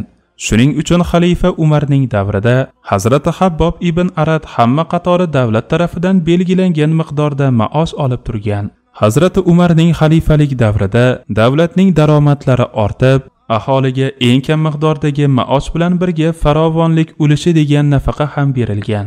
Hazrat Habbob esa ilk muhojirlardan bo'lgani uchun fidokorona xizmatlari sababli Baytul Moldan eng ko'p miqdordagi davlat maoshini olgan sahobalar qatoriga kirgan. Daromadi yil sayin ortib boravergan. Ammo Hazrat Habbobning boyigan sari ko'ngli behuzur bo'lar, bu dunyoning ne'matlarini ko'rmay ketgan shahid birodarlarini eslab, yuragi ezilar edi. Bu dunyoning ne'matlariga g'arq bo'lib qolyapman. Bu ahvolda bunday ne'matlarni ko'rmasdan shahid bo'lib ketgan birodarlarimdan ajrab qolmasmikinman degan andisha bilan yashar edi. Hazrat Habbobning Kufada bir uyi bo'lib, bor pulini o'sha uyning bir joyida saqlab, ularni muhtojlar uchun deb e'lon qilgan edi. Do'stlari, uyga kelgan mehmonlar o'sha pul turgan joyni bilishar, muhtoj odamlar bemalol kelib, o'sha puldan o'ziga keraklisini olib ketishaverar edi. Yahyo aytadi: Payg'ambarimiz sollallohu alayhi va sallamning bir jamoa sahobalari bemor yotgan Habbobni ko'rgani borib, "Suyunchi bering Habbob, Kavsar bulog'ining boshida payg'ambarimizga yetishasiz" deyishdi. Habbob uyiga ishora qilib shunday dedi: "Mana shular bilanmi? Mana shunday boylik bilan sizlar aytayotgan narsaga qovishishim mumkinmi? Axir payg'ambarimiz sollallohu alayhi va sallam har biringizga bu dunyoda bir yo'lovchining ozuqasichalik rizqi yetarli deganlar-ku. Buyuk sahobani ko'rgani kelganlar ko'pincha "Suyunchi ey Habbob, ertaga birodaringizning yoniga borasiz" deyishar edi. Shunda xasta yotgan Hazrati Habbob yig'lab shunday der edi: "Men qo'rqqanim uchun yig'lamayapman. Sizlar menga shunday zotlarni eslatdingizlarki, ular savoblarini zarracha kamaytirmay o'zlari bilan olib ketishdi. Chunki bu dunyoda zarracha ne'mat ko'rishmadi. Biz esa yashab qoldik. Dunyoda bir qancha narsalarga ega bo'ldik. Men birodarlarimizdan keyin bizga berilgan bu dunyo ne'matlari islomga qilgan xizmatlarimizning savobi bo'lib qolishidan qo'rqyapman xolos." Habbob shunday deb uydagi o'sha pul turgan joyini ko'rsatar, "Men bu pul solingan hamyonning og'zini berkitmadim, so'raganlardan yashirmadim" der edi. Uyga kelgan odamlarga pul turgan joyini ko'rsatib, xohlaganlaricha olishlari mumkinligini aytar edi. Allohning do'sti bo'lgan ulug' sahoba bu dunyoning ne'matlaridan hisob-kitob qilinishidan ana shunday qo'rqar edi. Hazrat Habbob hijriy 37-yilda 73 yoshda Kufada vafot etgan. Alloh solih amallarning ajrini zoya qilmaydi. Bir rivoyatga ko'ra Hazrati Ali Siffin jangidan qaytishda Hazrati Habbobning vafot etganini eshitib, Kufaga yetib bordi. Uning qabri ustida turib shunday dedi: Alloh Habbobni rahim qilsin. U o'zining orzusi bilan musulmon bo'ldi. Itoat etgan holda ko'ngil rizosi bilan hijrat qildi. Butun umrini mujohiddek o'tkazdi. Zulm iskanjalarga sabr qildi. Alloh solih amal qilganlarning ajrini zoya qilmaydi. Uning ajrini ham zoya qilmayajak. Boyligi va saxovati. Hazrati Habbob musulmon bo'lgan paytida dastlab tirikchilik xususida ancha qiynaldi. Ammo hijratdan keyin Allohning inoyati bilan uning moddiy ahvoli o'nglandi. Davlatdan katta maosh olish huquqiga ega bo'ldi. Kattagina sarmoya sohibi ham bo'ldi. Habbob vafot etganida uydagi o'sha pul turadigan joyda 40 ming bilan 80 ming o'rtasida dirham bor edi. Bir rivoyatga ko'ra, Habbobning merosi ichida 50 ming dirham naqd pul bilan Hazrati Usmon tarafidan berilgan Iroqdagi bir yeri bor edi. Hakim ibn Hizom roziyallohu anhu hech kimdan hech narsa olmasa ham boyib ketgan sahoba. Hazrati Hakim ibn Hizom ham Qurayshning ulug'laridan edi. Hazrati payg'ambarimiz sollallohu alayhi va sallamning birinchi ayollari Hazrati Hadichaning tug'ishgan birodarining o'g'li edi. Hakim ibn Hizom payg'ambarimiz payg'ambar bo'lishlaridan oldin ham u zot bilan yaqin do'st bo'lgan. Hazrat Hakim Makka fath qilinganidan keyin musulmon bo'ldi. Jahiliyat davrida qilgan yaxshi ishlarini musulmon bo'lganidan keyin ham qilishda davom etdi. Hazrat Hakim rahim shafqatli va saxovatli kishi edi. U 120 yillik uzun hayotining yarmini jahiliyat davrida, qolganini esa islomiyatda o'tkazib, hijriy 58 yoki 60 yilda vafot etgan. Qasam. Badr g'azotida musulmon mujohidlar Makka mushriklarga qarshi jang qildilar. Jangdan oldin payg'ambarimiz sollallohu alayhi va sallam urush qilmay, sulh tuzish uchun ularga elchi jo'natib, oxirgi marta ogohlantirish berayotgan payt edi. Shu payt Hakim ibn Hizom bir guruh mushriklar bilan birga musulmonlarning hovuzidan suv ichishga kelishdi. Musulmonlar bunga qarshilik qilmoqchi bo'lishgan edi. Payg'ambarimiz sollallohu alayhi va sallam qo'yaveringlar, ichaverishsin dedilar. Mushriklar suvdan to'yguncha ichishdi. Badr jangida Hakimdan boshqa barcha mushriklar o'ldirildi. Keyinchalik musulmon bo'lgan Hazrat Hakim qachon biror so'zni quvvatlash uchun qasam ichmoqchi bo'lsa, meni Badrda o'limdan saqlagan, iymon ne'matiga sazovor qilgan Allohga qasam ichamanki deb so'z boshlardi. Mushriklardan hech narsa olmaymiz. Hazrati Hakim ibn Hizom hali ham musulmon bo'lmagan bo'lsa ham payg'ambarimiz sollallohu alayhi va sallamni yaxshi ko'rar edi. U payg'ambarimizni xursand qilish uchun 50 ming dirhamga bir hukmdorning cho'ponini sotib olib, uni payg'ambarimizga hadya qilmoqchi bo'ldi. Hazrati Hakimning o'zi shunday eslaydi. Muhammad sollallohu alayhi va sallam payg'ambar bo'lganlarini e'lon qilib, Madinaga hijrat qilib ketganlaridan so'ng bir kuni haj mavsumida bozorga chiqdim. Qarasam Yaman qirollaridan biri Ziyazening cho'poni sotilayotgan ekan. Men uni 50 ming dirhamga sotib oldim-da, keyinroq Madinaga olib borib, payg'ambarimiz sollallohu alayhi va sallamga hadya qilmoqchi bo'ldim.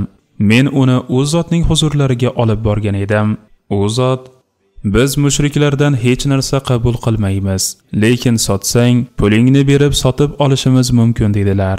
Men bu taklifni qabul qildim. Keyin uni mendan Ubaydulloh sotib olib payg'ambarimizga berdi. U zot o'sha cho'ponni kiyib masjidga keldilar. Men u zotni masjidda o'sha cho'ponni kiygan hollarda ko'rdim. Umrimda o'sha cho'ponni kiygan u zotdek go'zal insonni ko'rmaganman.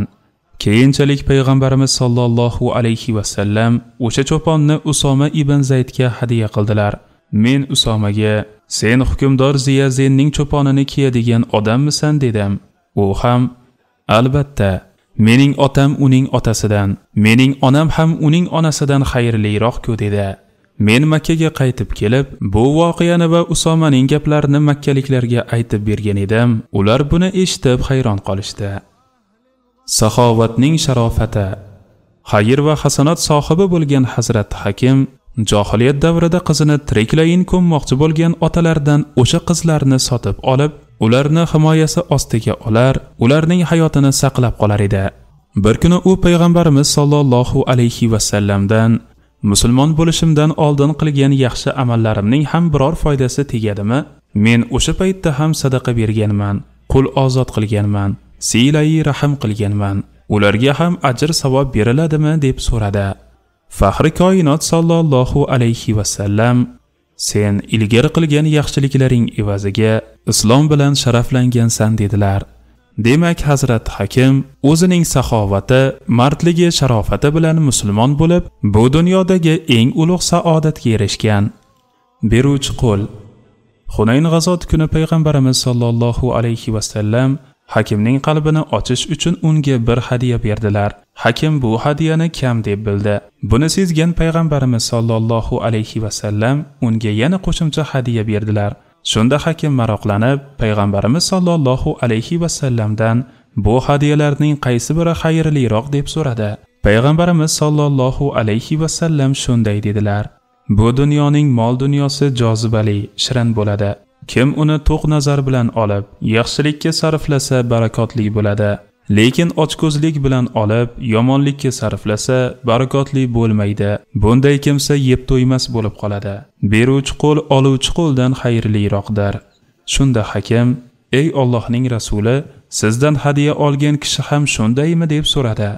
Payg'ambarimiz sollallohu alayhi va sallam: "Mendan hadiya olgan kishi ham shunday" dedilar.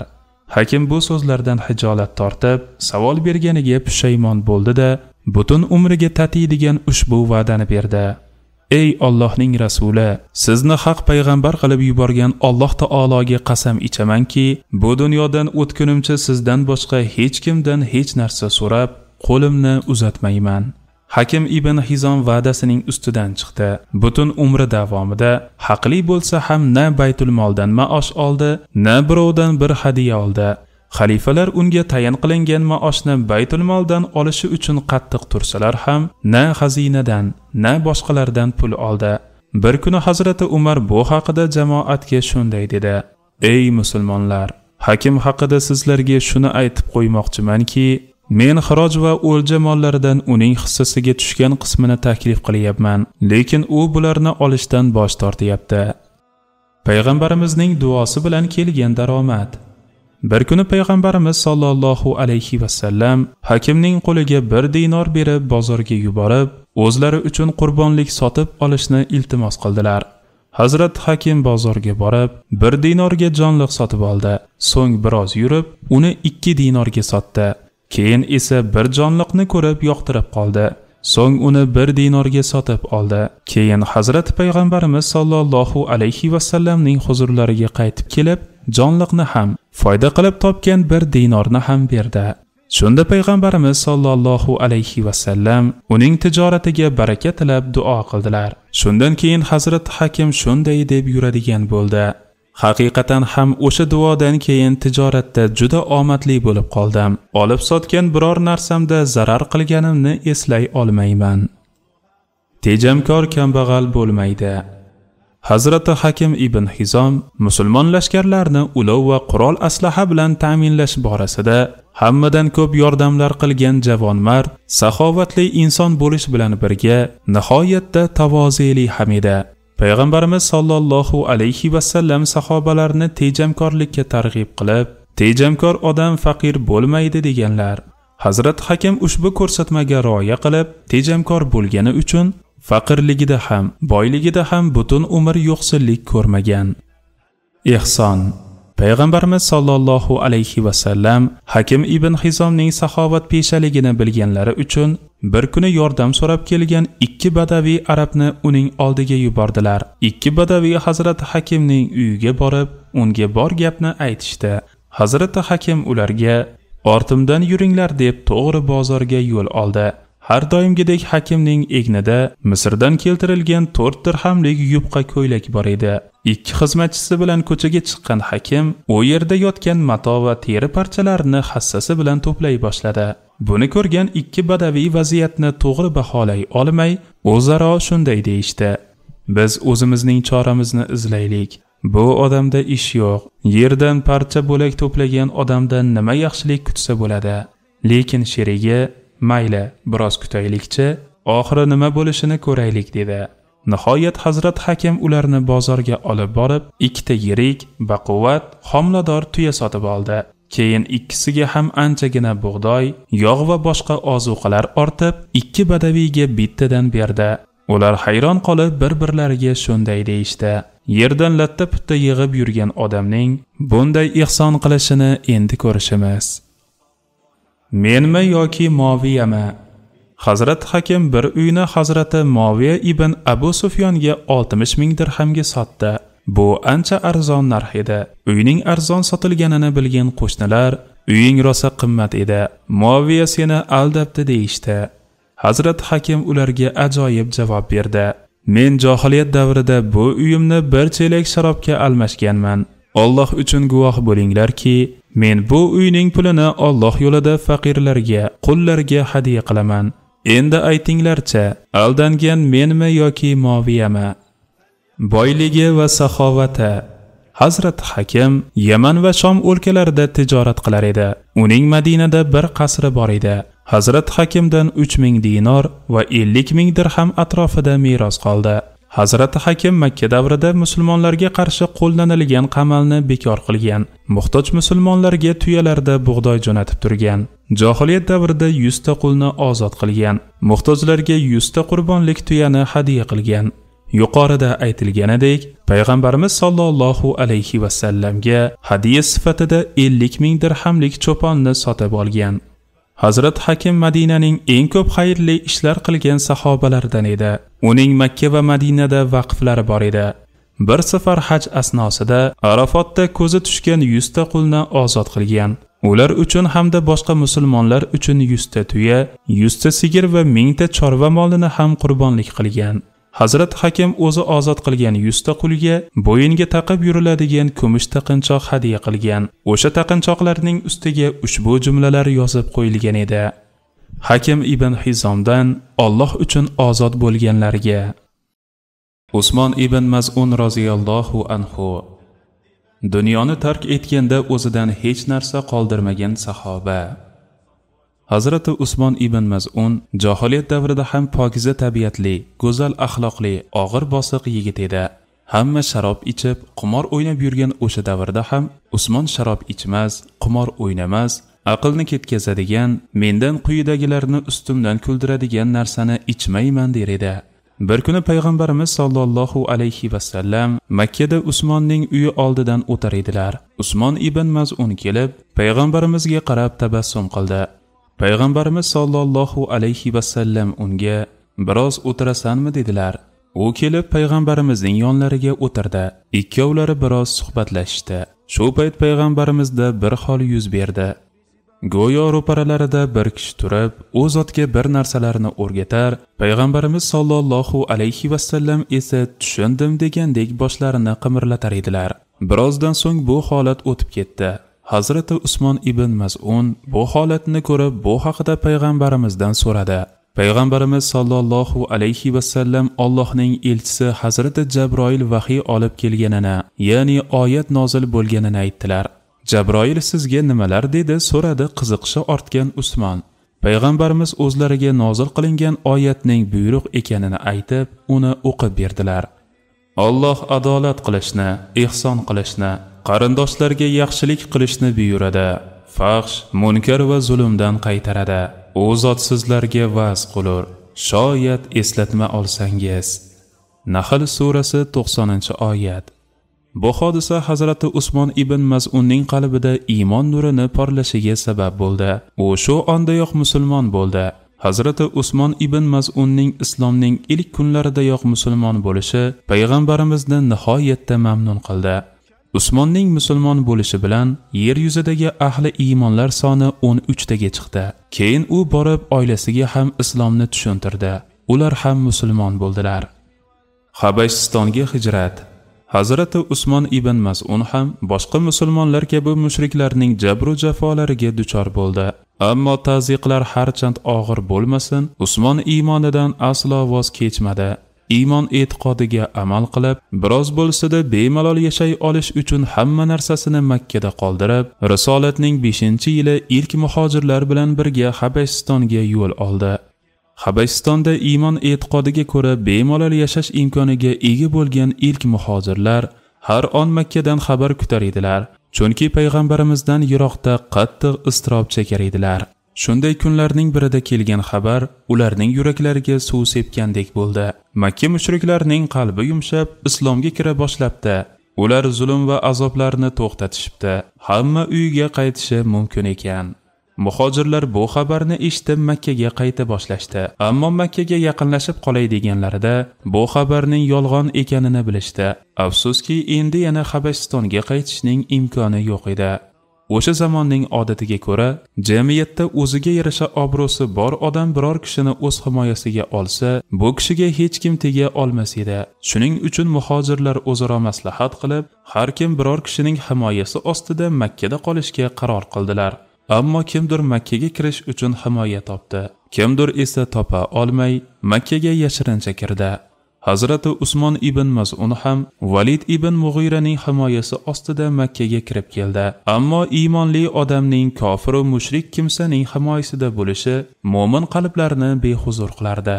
Hazrati Usmon ibn Maz'un bu holatning achchig'ini qalbida his qilib, buni go'yo iymondan voz kechgandek qabul qildi.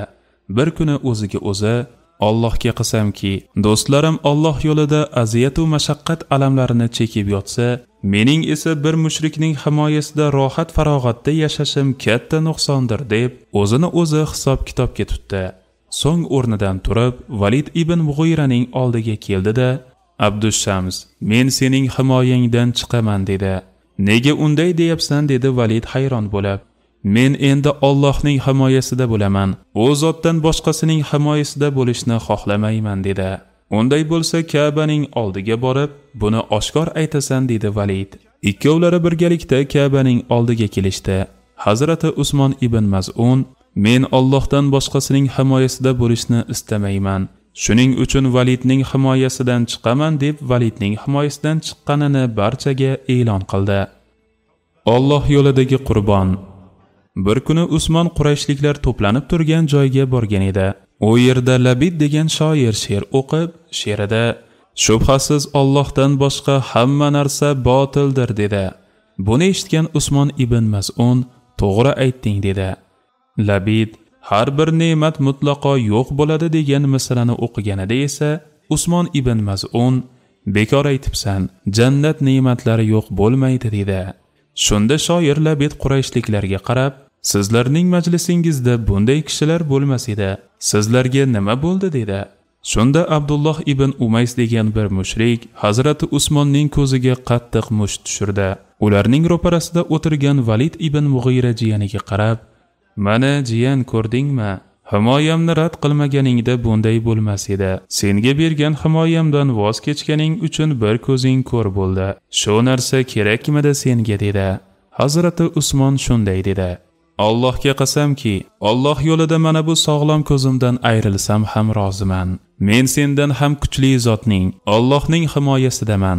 Bitta sen emas, dunyodagi hamma narsadan kuchli, qudrat sohibining himoyasidaman. Bular menga qanchalik aziyat yetkazsa ham, men bu yo'ldan qaytmayman."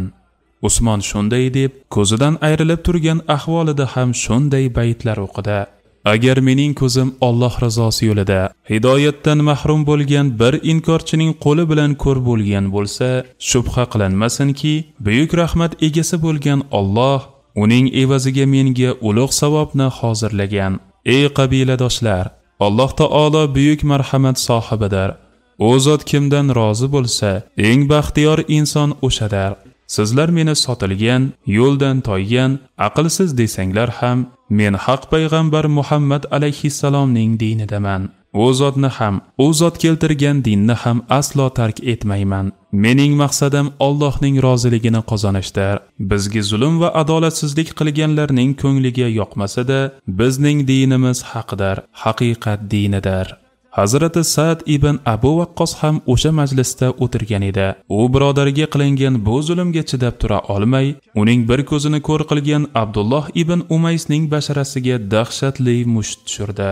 Abdullohning yuz ko'zi qonga belanib, o'ziga loyiq bo'lgan jazoni oldi. Madinaga hijrat. Hazrati Usmon Makka mushriklarining misli ko'rilmagan zulmiga, boshiga tushgan barcha balo musibatlarga sabr bilan chidadi. Nihoyat payg'ambarimiz sollallohu alayhi va sallam unga Madinaga hijrat qilishga izn berdilar. Usmon aka-ukalari, ayoli Havla binti Hakim va o'g'li Soib bilan birga Madinaga hijrat qildi. Madinada Usmonning moddiy jihatdan hech qanday suyanchig'i, tanish bilishi yo'q edi. Ammo erki o'z qo'lida edi. Mushriklarning taqibidan qutulib, Madinaga eson-omon yetib olgan musulmonlar endi xohlaganlaridek toat ibodat qilib, islomda yashay olar edilar. Endi ularning qarshisiga bosim qiladigan, zulmga asoslangan zehniyat chiqmas edi. Bundan tashqari payg'ambarimizning o'zlari ham Madinaga hijrat qilib kelgach, Usmon ibn Mas'unni madinalik ansorlardan Hazrati Abdul Haysam bilan qiyomatlik birodar tutuntirib qo'ydilar. Bu birodarlik rishtalari Hazrati Usmonning va uning oila a'zolarining qisman bo'lsa-da, moddiy farovonlikka erishishlariga sabab bo'ldi. Har bir haq egasiga haqqini berishga majbursan. Iymon va ixlos timsoli bo'lgan Hazrati Usmon ibn Mas'un Madinada chinakam ma'naviy hayotga cho'ng'ib ketdi. O'zidek fikrlaydigan bir guruh insonlar bilan tanishib, ular bilan shunday qarorga keldi. Uylanmaganlar uylanmaydi, uylanganlar esa dunyoga berilmaydi. Kechalari namozlarda qoyim bo'lamiz, kunduzlari roza tutamiz. Darhaqiqat barchalari tuni bilan uxlamay ibodat qilishar, kunduzlari esa rozador bo'ldilar. Tabiiyki bu ahvolda oilalarining haqlarini ado qilmas edilar. Bunday hollardan oilalari qiyin vaziyatga tushib qoldi. Bir kuni Hazrati Usmonning ayoli Havla binti Hakim Hazrati Oyisha onamizning yoniga keldi. Hazrati Oyisha onamiz uni ahvoli yaxshi emasligini ko'rib, sababini so'radi. Hazrati Usmonning ayoli shunday dedi: "Erim mendan uzoq yuradi, kunduzlari roza tutadi, kechalarini namoz bilan o'tkazadi." Hazrati Oyisha onamiz buni payg'ambarimiz sollallohu alayhi va sallamga aytgan edilar. U zot Hazrati Usmonni chaqirtirib, "Oramizda Allohning buyruqlarini eng ko'p bajaradigan kim?" dedilar. "Siz Allohning rasuli", dedi Usmon. Shunda payg'ambarimiz sollallohu alayhi va sallam shunday dedilar: "Ammo men ba'zi kechalari namoz ham o'qiyman, ba'zan uxlayman ham, kunduzlari roza ham tutaman, ba'zan tutmay ham yuraman. Oilam bilan muomala qilaman, ammo ibodatlarni ham unutmayman. Bu dunyomga ham, oxiratimga ham mashg'ul bo'laman. Men olib kelgan dinda sizlarga o'xshab hamma narsani tark qilib, o'zini faqat oxiratga bag'ishlash yo'q." Payg'ambarimiz sollallohu alayhi va sallam unga tanbeh berib, yana shunday dedilar: "Zimmangda oilangning ham haqlari bor, nafsingning ham, bola-chaqalaringning ham haqqi bor. Har bir haq egasiga haqlarini berishga majbursan." Bu tanbeh sahoba-i ikromlarning orasida darhol yoyilib, hammaning qalbida ijtimoiy o'lchovni yuzaga keltirdi. Bu dunyoni tark qilish ham, oxiratni tark qilish ham dinga, fitratga uyg'un ish emas. Aksincha har bir haq egasiga uning haqqi berilishi kerak edi. Biri deb ikkinchisini tark qilish mumkin emas edi. Dunyoviy, oilaviy mas'uliyatlarni unutmasligi, oilaning rizqini ta'minlash uchun mehnat qilish lozim edi. Naqadar baxtiyorsan. Hazrati Usmon harchand qattiq harakat qilmasin, bemorligi tufayli Badr jangiga qatnasha olmadi. 2 marta qilgan hijratning mashaqqatlarini boshidan o'tkazgan Hazrati Usmonning holdan toygan vujudi endi uni oyoqda tutib turishga qiynalib qoldi. U og'ir xastalikka chalinib yotib qoldi. Muolajasi uchun qilingan chora-tadbirlarning foydasi tegmadi. U 2 o'g'li Abdurahmon bilan Soyibni avvalo Allohga, qolaversa vafodor va sabrli ayoli Havlaga omonat qoldirib, hijratdan 30 oy o'tganda Robbining rahmatiga qovushdi. U paytlarda hali musulmonlarning qabristoni yo'q edi. Payg'ambarimiz sollallohu alayhi va sallam Madinaning tashqarisiga chiqib, Baqiyga buyurildik dedilar.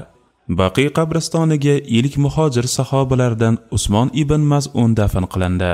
Payg'ambarimiz sollallohu alayhi va sallam uni dafn qilgach shunday dedilar: Naqadar baxtlisan. Bu dunyoda hech narsa qoldirmay ketding.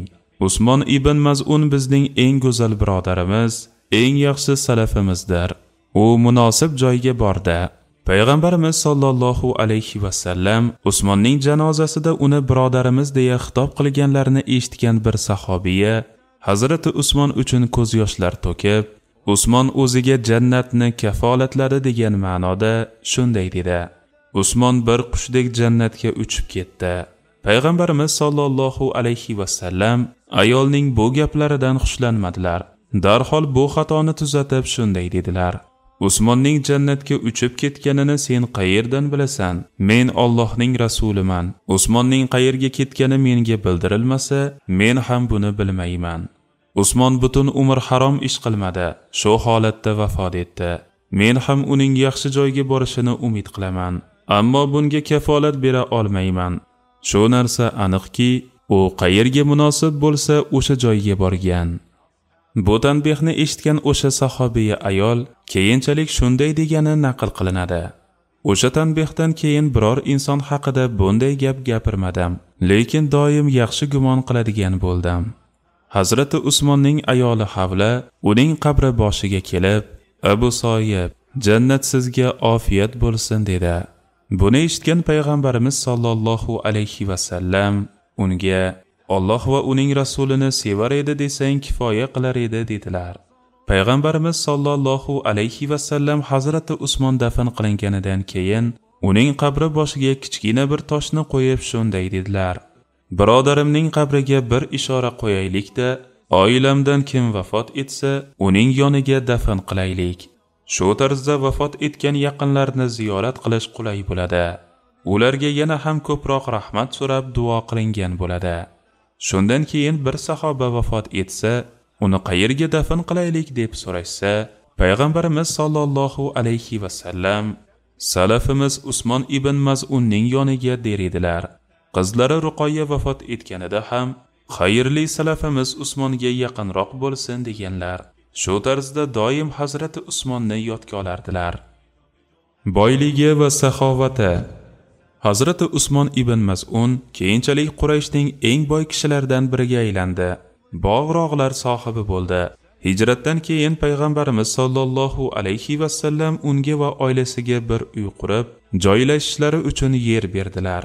Ammo Hazrati Usmon vafotidan oldin jamiki mol dunyosini merosxo'rlarga va jamiyatga oid xizmatlarga vaqf qilgan bo'lsa kerakki, hayotining eng oxirida qo'lida hech qanday moddiy boylik qolmadi.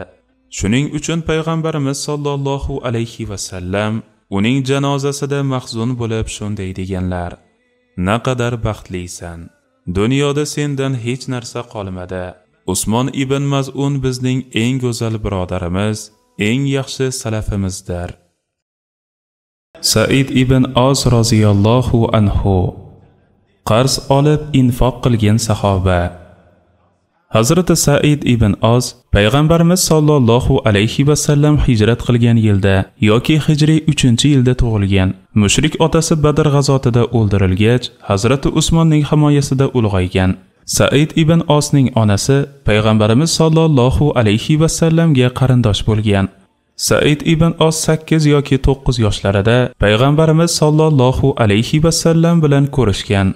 O'shanda bir ayol payg'ambarimizga hirqani olib kelib, hadya qilmoqchi bo'lganida u zot qo'li bilan Saidga ishora qilib, "Bu hirqani mana bu bolaga ber" deganlari rivoyat qilingan. Hazrati Usmon roziyallohu anhu Said ibn Osni yigitlik paytida Kufaga vali qilib tayinlagan. Hazrat Said o'sha paytlarda Hazrati Hasan va Husaynlar bilan birga Xuroson safarida qatnashgan. Keyinchalik Tabariston, Jurjiston va Ozarbayjon fathida ishtirok etgan. Said ibn Oz Hazrati Usmonning davrida Qur'oni Karimning ilk qo'lyozma nusxasini yozishda ham qatnashgan. Isyonchilar Hazrati Usmonning uyini qamal qilganida Hazrat Hasan va Husaynlar bilan birgalikda uning uyini mudofaa qilib, o'sha mash'um voqeada boshidan yaralangan. Hazrati Usmon shahid qilingach, o'zining uyiga uzlatga chekingan. Jamal va Siffin voqealariga aralashmay, sodiq birodarlari bilan Makka ga ketgan. Said ibn Os Hazrati Muaviyaning davrida Madinaga vaqtinchalik vali bo'lgan. O'sha valiylik davrida Hijriy 57 yoki 59-yilda Madinadan 3 mil uzoqlikdagi Aqiq vodiysida joylashgan Arsa nomli bog'da vafot etgan. Vasiyatiga binoan Jannatul Baqiyga dafn qilingan. Boyligi va saxovati. Hazrati Said ibn Os boy badavlat inson edi. Uning bir ko'shki, Shomda bir uyi, xurmozorlari, ekinzorlari, qullari va joriyalari bor edi. Makkadan Madinaga chiqqan bir safarlarida yomg'irdan saqlanish uchun bir badaviyning chodiriga kirgan. So'ng tashakkur sifatida o'sha badaviyga cho'ponlari bilan birga 1000 ta qo'y hadya qilgan. Unga suv bergani uchun bir kishining 4000 dinorlik qarzini to'lab bergan. U Hazrati Zubayr ibn Avvomning 100.000 dirhamlik qarzini kechib yuborgan. Yordam so'rab kelgan bir kishiga 200.000 dirham bergan. Qiynalib qolgan bir hofizi Qur'onga 30.000 dirham pul bilan 3 ta qul hadya qilgan. Xun to'lovini to'lashga qiynalib qolgan bir badaviyga 40.000 dirham berib yuborgan. Uyigacha hamroh bo'lib kelgan bir kishiga 1000 dinor bergan. U haqida madhiya yozgan bir shoirga 3000 dinor hadya qilgan. Hazrati Said ibn Os ana shunday saxovatli bo'lgan. Ammo zimmasidagi qarzlar 80.000 dinor yoki 3 million dirham bo'lgani naql qilingan. Vafotidan keyin o'g'li otasining ko'shkini 1 million dirhamga, ekinzorlarini 1 million dirhamga, xurmozorlarini 1 million dirhamga Hazrati Muaviyaga sotib, otasining qarzlarini to'lagan. Qaytarib olinmagan mahr. Hazrati Umar shahid qilingach, uning ayoli Ummu Kulsum beva qoldi. Ummu Kulsum Hazrati Ali bilan Hazrati Fatima roziyallohu anhumoning qizi edi. Hazrati Said Madinada vali paytida Hazrati Ummu Kulsumga sovchi qo'yib, mahr sifatida 200.000 dirham berdi. Ularning nikohi Masjidun Nabaviyda o'qilishi kerak edi. Hazrati Said Masjidun Nabaviyga kelsa, faqat Hasan roziyallohu anhu kelib, Husayn roziyallohu anhuning kelmaganini ko'rib, uning bu nikohga rozi emasligini angladi-da, "Men Husayn rozi bo'lmagan ishni qilmayman" dedi. Said ibn Os Hazrati Ummu Kulsumga uylanishdan voz kechgan bo'lsa ham, bergan mahrini qaytarib olmadi. Uni yaqinlari uchun hadiya sifatida qabul qilishini so'radi. Uqtatul asal. Hazrati Said shu darajada xayr saxovatli ediki, odamlar uni Uqtatul asal, ya'ni asal solingan idish deyishardi. U har juma kuni muhtoj musulmonlarga, qo'ni-qo'shnilariga taom tarqatar edi. Juma kechalari namoz o'qish uchun masjidga kelgan kishilarga tilla tangalar berar, har kuni bitta tuya so'ydirib muhtojlarning qornini to'ydirar edi. Shuning uchun Kufa masjidi doim jamoat bilan to'lib toshar edi. Xayrsevarligi bilan tanilgan Hazrati Said ibn Os go'zal axloqning timsoli edi. Kimdir kelib undan nimadir so'rasa, o'sha narsaning qiymati qancha tursa ham sotib olib so'ragan kishiga berar edi. Nima qilib bo'lsa ham o'sha so'rab kelgan odamning ko'nglini olar, kerak bo'lsa pulini keyin berish sharti bilan qarz olib, muhtojlarning ehtiyojini qoplashga yordam berar edi. Said ibn Os boy odam bo'lgani uchun qarzini uzish salohiyati kuchli edi. Hazrati Said boyligini chin ko'ngildan faqirlarga hadya qilar, ularga ko'p yordam qilar edi. Huzuriga yordam so'rab kelganlarga qo'lidan kelgan har qanday yordamni qilar, uyda puli qolmasa muhtojlarning ko'nglini olish uchun borib istagan odamingizdan mening nomimdan qarz olavering, o'zim to'lab qo'yaman der edi. Masalan, bir kuni Said uylanmoqchi bo'lgan bir yetim yigit uchun 10.000 dirham, muhtoj bir badaviy uchun esa 20.000 dirham qarz olib bergan. Kim mening vasiyatimni qabul qiladi? Hazrati Said birovlarning ishini bitirib berayin deb qarz olavergach, qarzlari ko'payib ketdi. Vafoti yaqinlashganini sezib, nargi dunyoga qarzdor bo'lib ketmaslik uchun o'g'illarini yoniga chaqirib, "Mening vasiyatimni qaysi biringiz qabul qilasiz?" dedi. Katta o'g'li "Men qabul qilaman" dedi. "Qarzlarim ham shu vasiyatimning ichida" dedi Said. "Qancha qarzingiz bor?" so'radi katta o'g'il. 80.000 dinor dedi Said. O'g'li hayratga tushib, "Buncha qarzni qayerdan oldingiz?" deb yubordi. Shunda Hazrati Said tarixiy javob berdilar. "O'g'lim, men oldimga kelgan har bir insonning mushkulini oson qilishga intildim. Oldimga kelishga hayo qilgan, ehtiyojini ayta olmaganlarnikini ham bir amallab bilib, ularning ham ehtiyojini qondirdim. Hasson ibn Sobit roziyallohu anhu boy bo'lsa ham hayoni unutmagan shoir sahoba.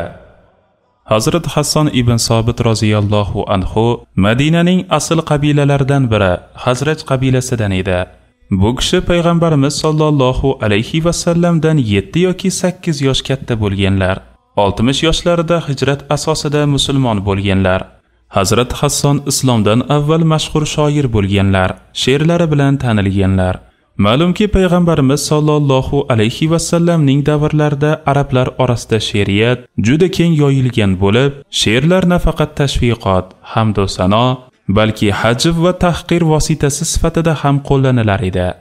Islom kelgach Quraysh mushriklari ichidan chiqqan shoirlar ham din dushmaniga aylanib, she'rlari bilan musulmonlarga, payg'ambarimizga til tekkiza boshladi. Arablarning eng buyuk shoirlaridan bo'lgan Hazrat Hasson ibn Sobit bu holatni ko'rib Hazrat payg'ambarimizning huzurlariga keldilar va shunday taklif qildilar: "Ey Allohning rasuli, men sizga shu qalamim, tilim bilan yordamga hozirman. Men hajv qilib, she'riy bahsda ularni yengaman" dedi. Payg'ambarimiz ham Quraysh qabilasidan bo'lganlari uchun bunday she'rlar umumiy Quraysh qabilasining sha'niga, sharafiga ziyon yetkazmasligi kerakligi, faqat mushriklarga qarshi qaratilgan bo'lishi sharti bilan ruxsat berdilar. Hazrat Hasson bir qancha sahobalarni maqtab she'rlar yozganlar. Faqat she'rlari bilan emas, balki g'azot maydonlarida qilich bilan jihad qilib ham islomga ulug' xizmat qilganlar. Payg'ambarimiz vafot etganlarida Hazrat Hasson og'ir ruhiy tushkunlikka tushib, qattiq mahzunlikdan ko'zlari ko'rmay qolgan. Uzun marsiyalar yozib, payg'ambarimizning ortidan motam tutganlar.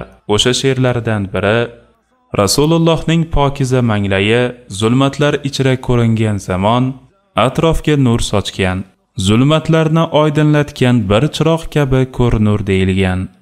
She'rlarida boyligu to'qlik menga hayoni unuttirmaydi, dunyoning musibatlari huzurimni ham buzmas kabi go'zal ifodalarni qo'llagan shoir sahoba Hazrati Muaviyaning davrida Madinada milodiy 682-yilda 120 yoshda vafot etganlar.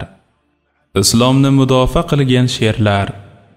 Hazrat Hasson o'zining ta'sirli she'rlari bilan bir tarafdan islom dushmanlarini hajv qilar, bir tarafdan payg'ambarimizga hamd va sanolar aytar edi.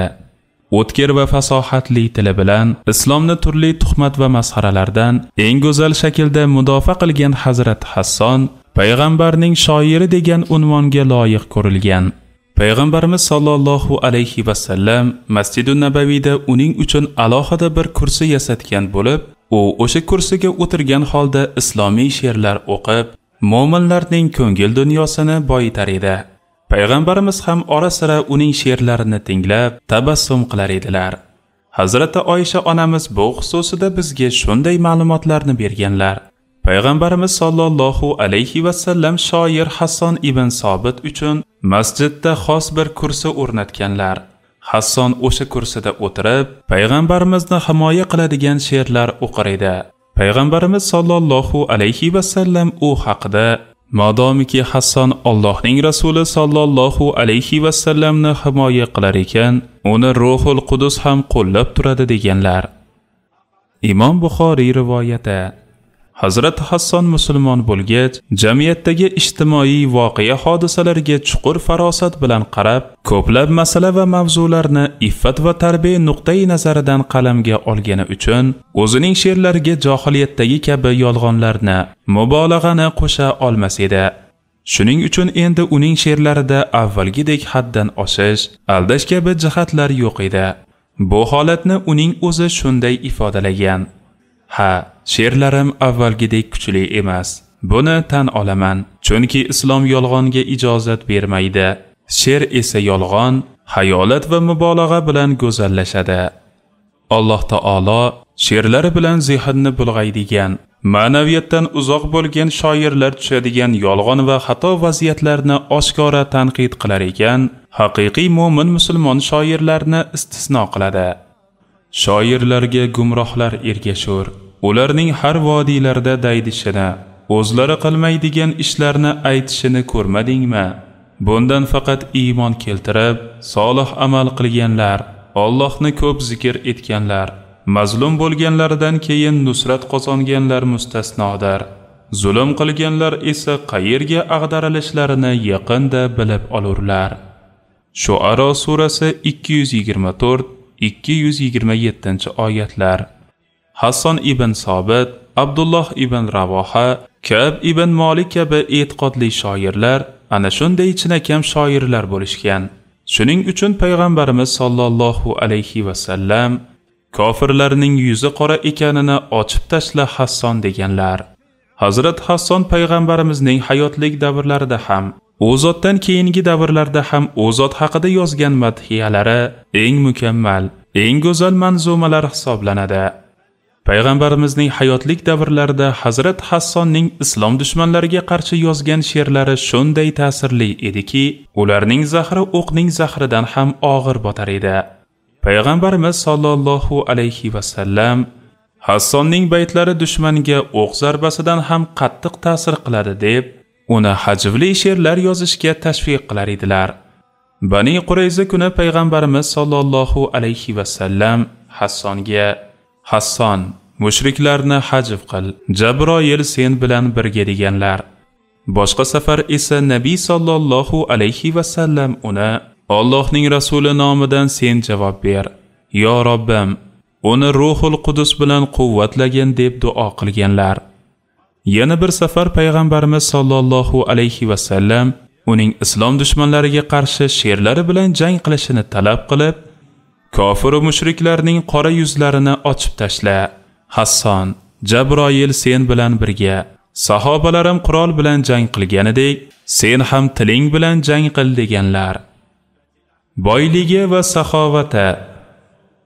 Hasson ibn Sobit yozgan she'rlari, madhiyalari sababli boy sahobalardan, rahbarlardan ko'plab hadiyalar, sovg'alar olgan. Masalan, Hazrati Muaviya ham uning she'rlarini yoqtirgani uchun ehsonlar bergan.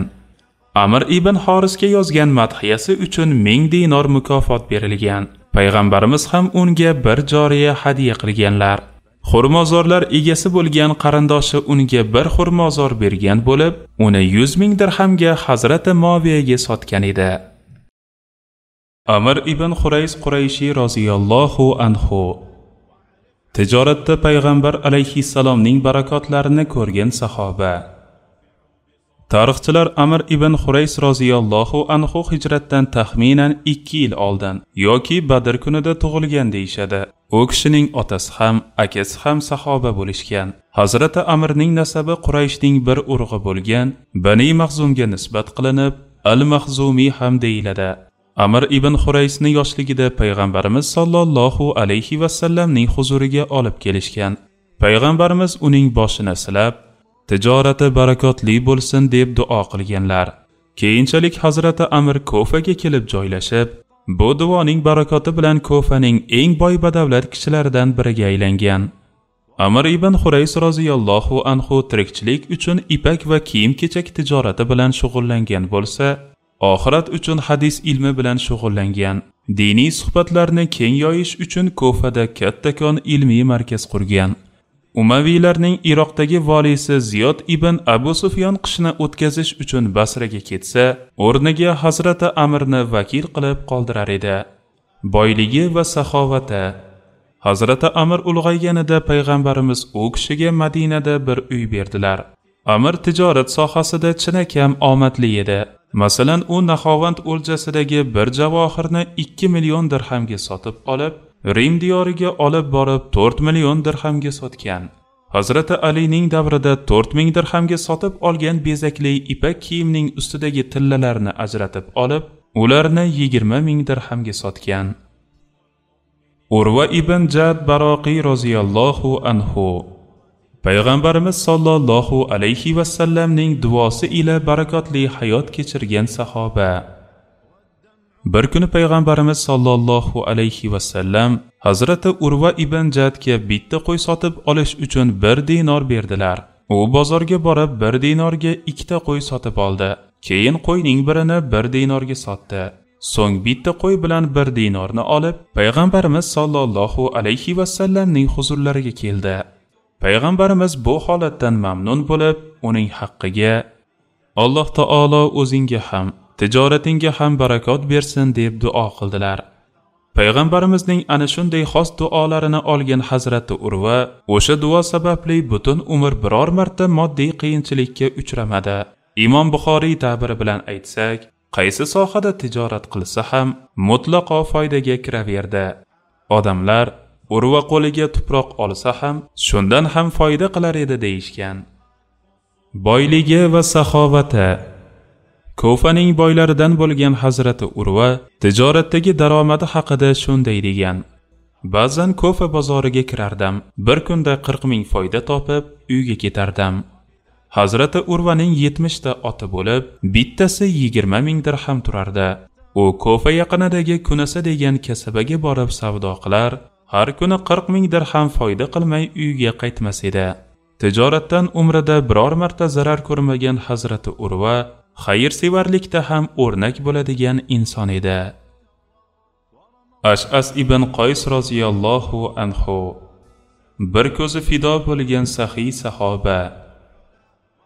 Ash'as ibn Qays roziyallohu anhu ning ismi Madi Karib bo'lib, sochining jingalak bo'lgani uchun Ash'as, ya'ni jingalak degan kunyasi bilan tanilgan.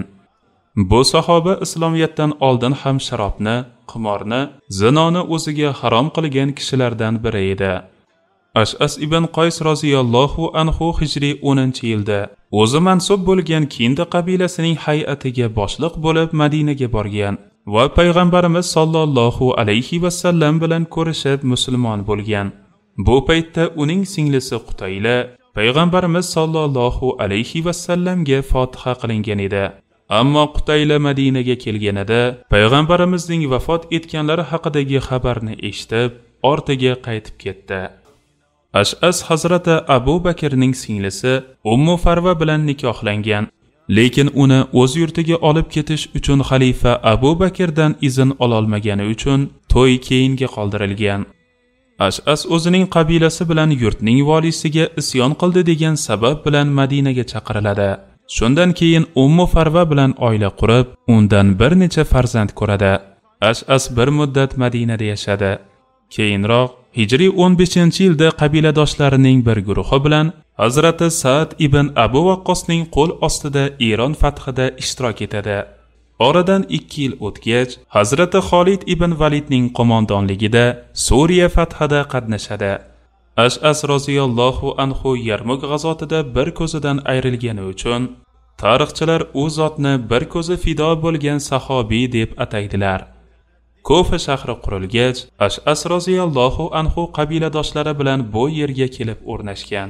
Hazrati Alining xalifalik davrida Ozarbayjonga vali bo'ldi. Hayotining oxirigacha Hazrati Alini qo'llab-quvvatlab, xavorijlarga qarshi kurashdi. Ash'as roziyallohu anhu Hazrati Ali shahid qilingandan 40 kun o'tgach, Hijriy 40-yilda Kofada vafot etgan. Boyligi va saxovati. Hazrati Ash'as o'z qabilasining raisi bo'lgan.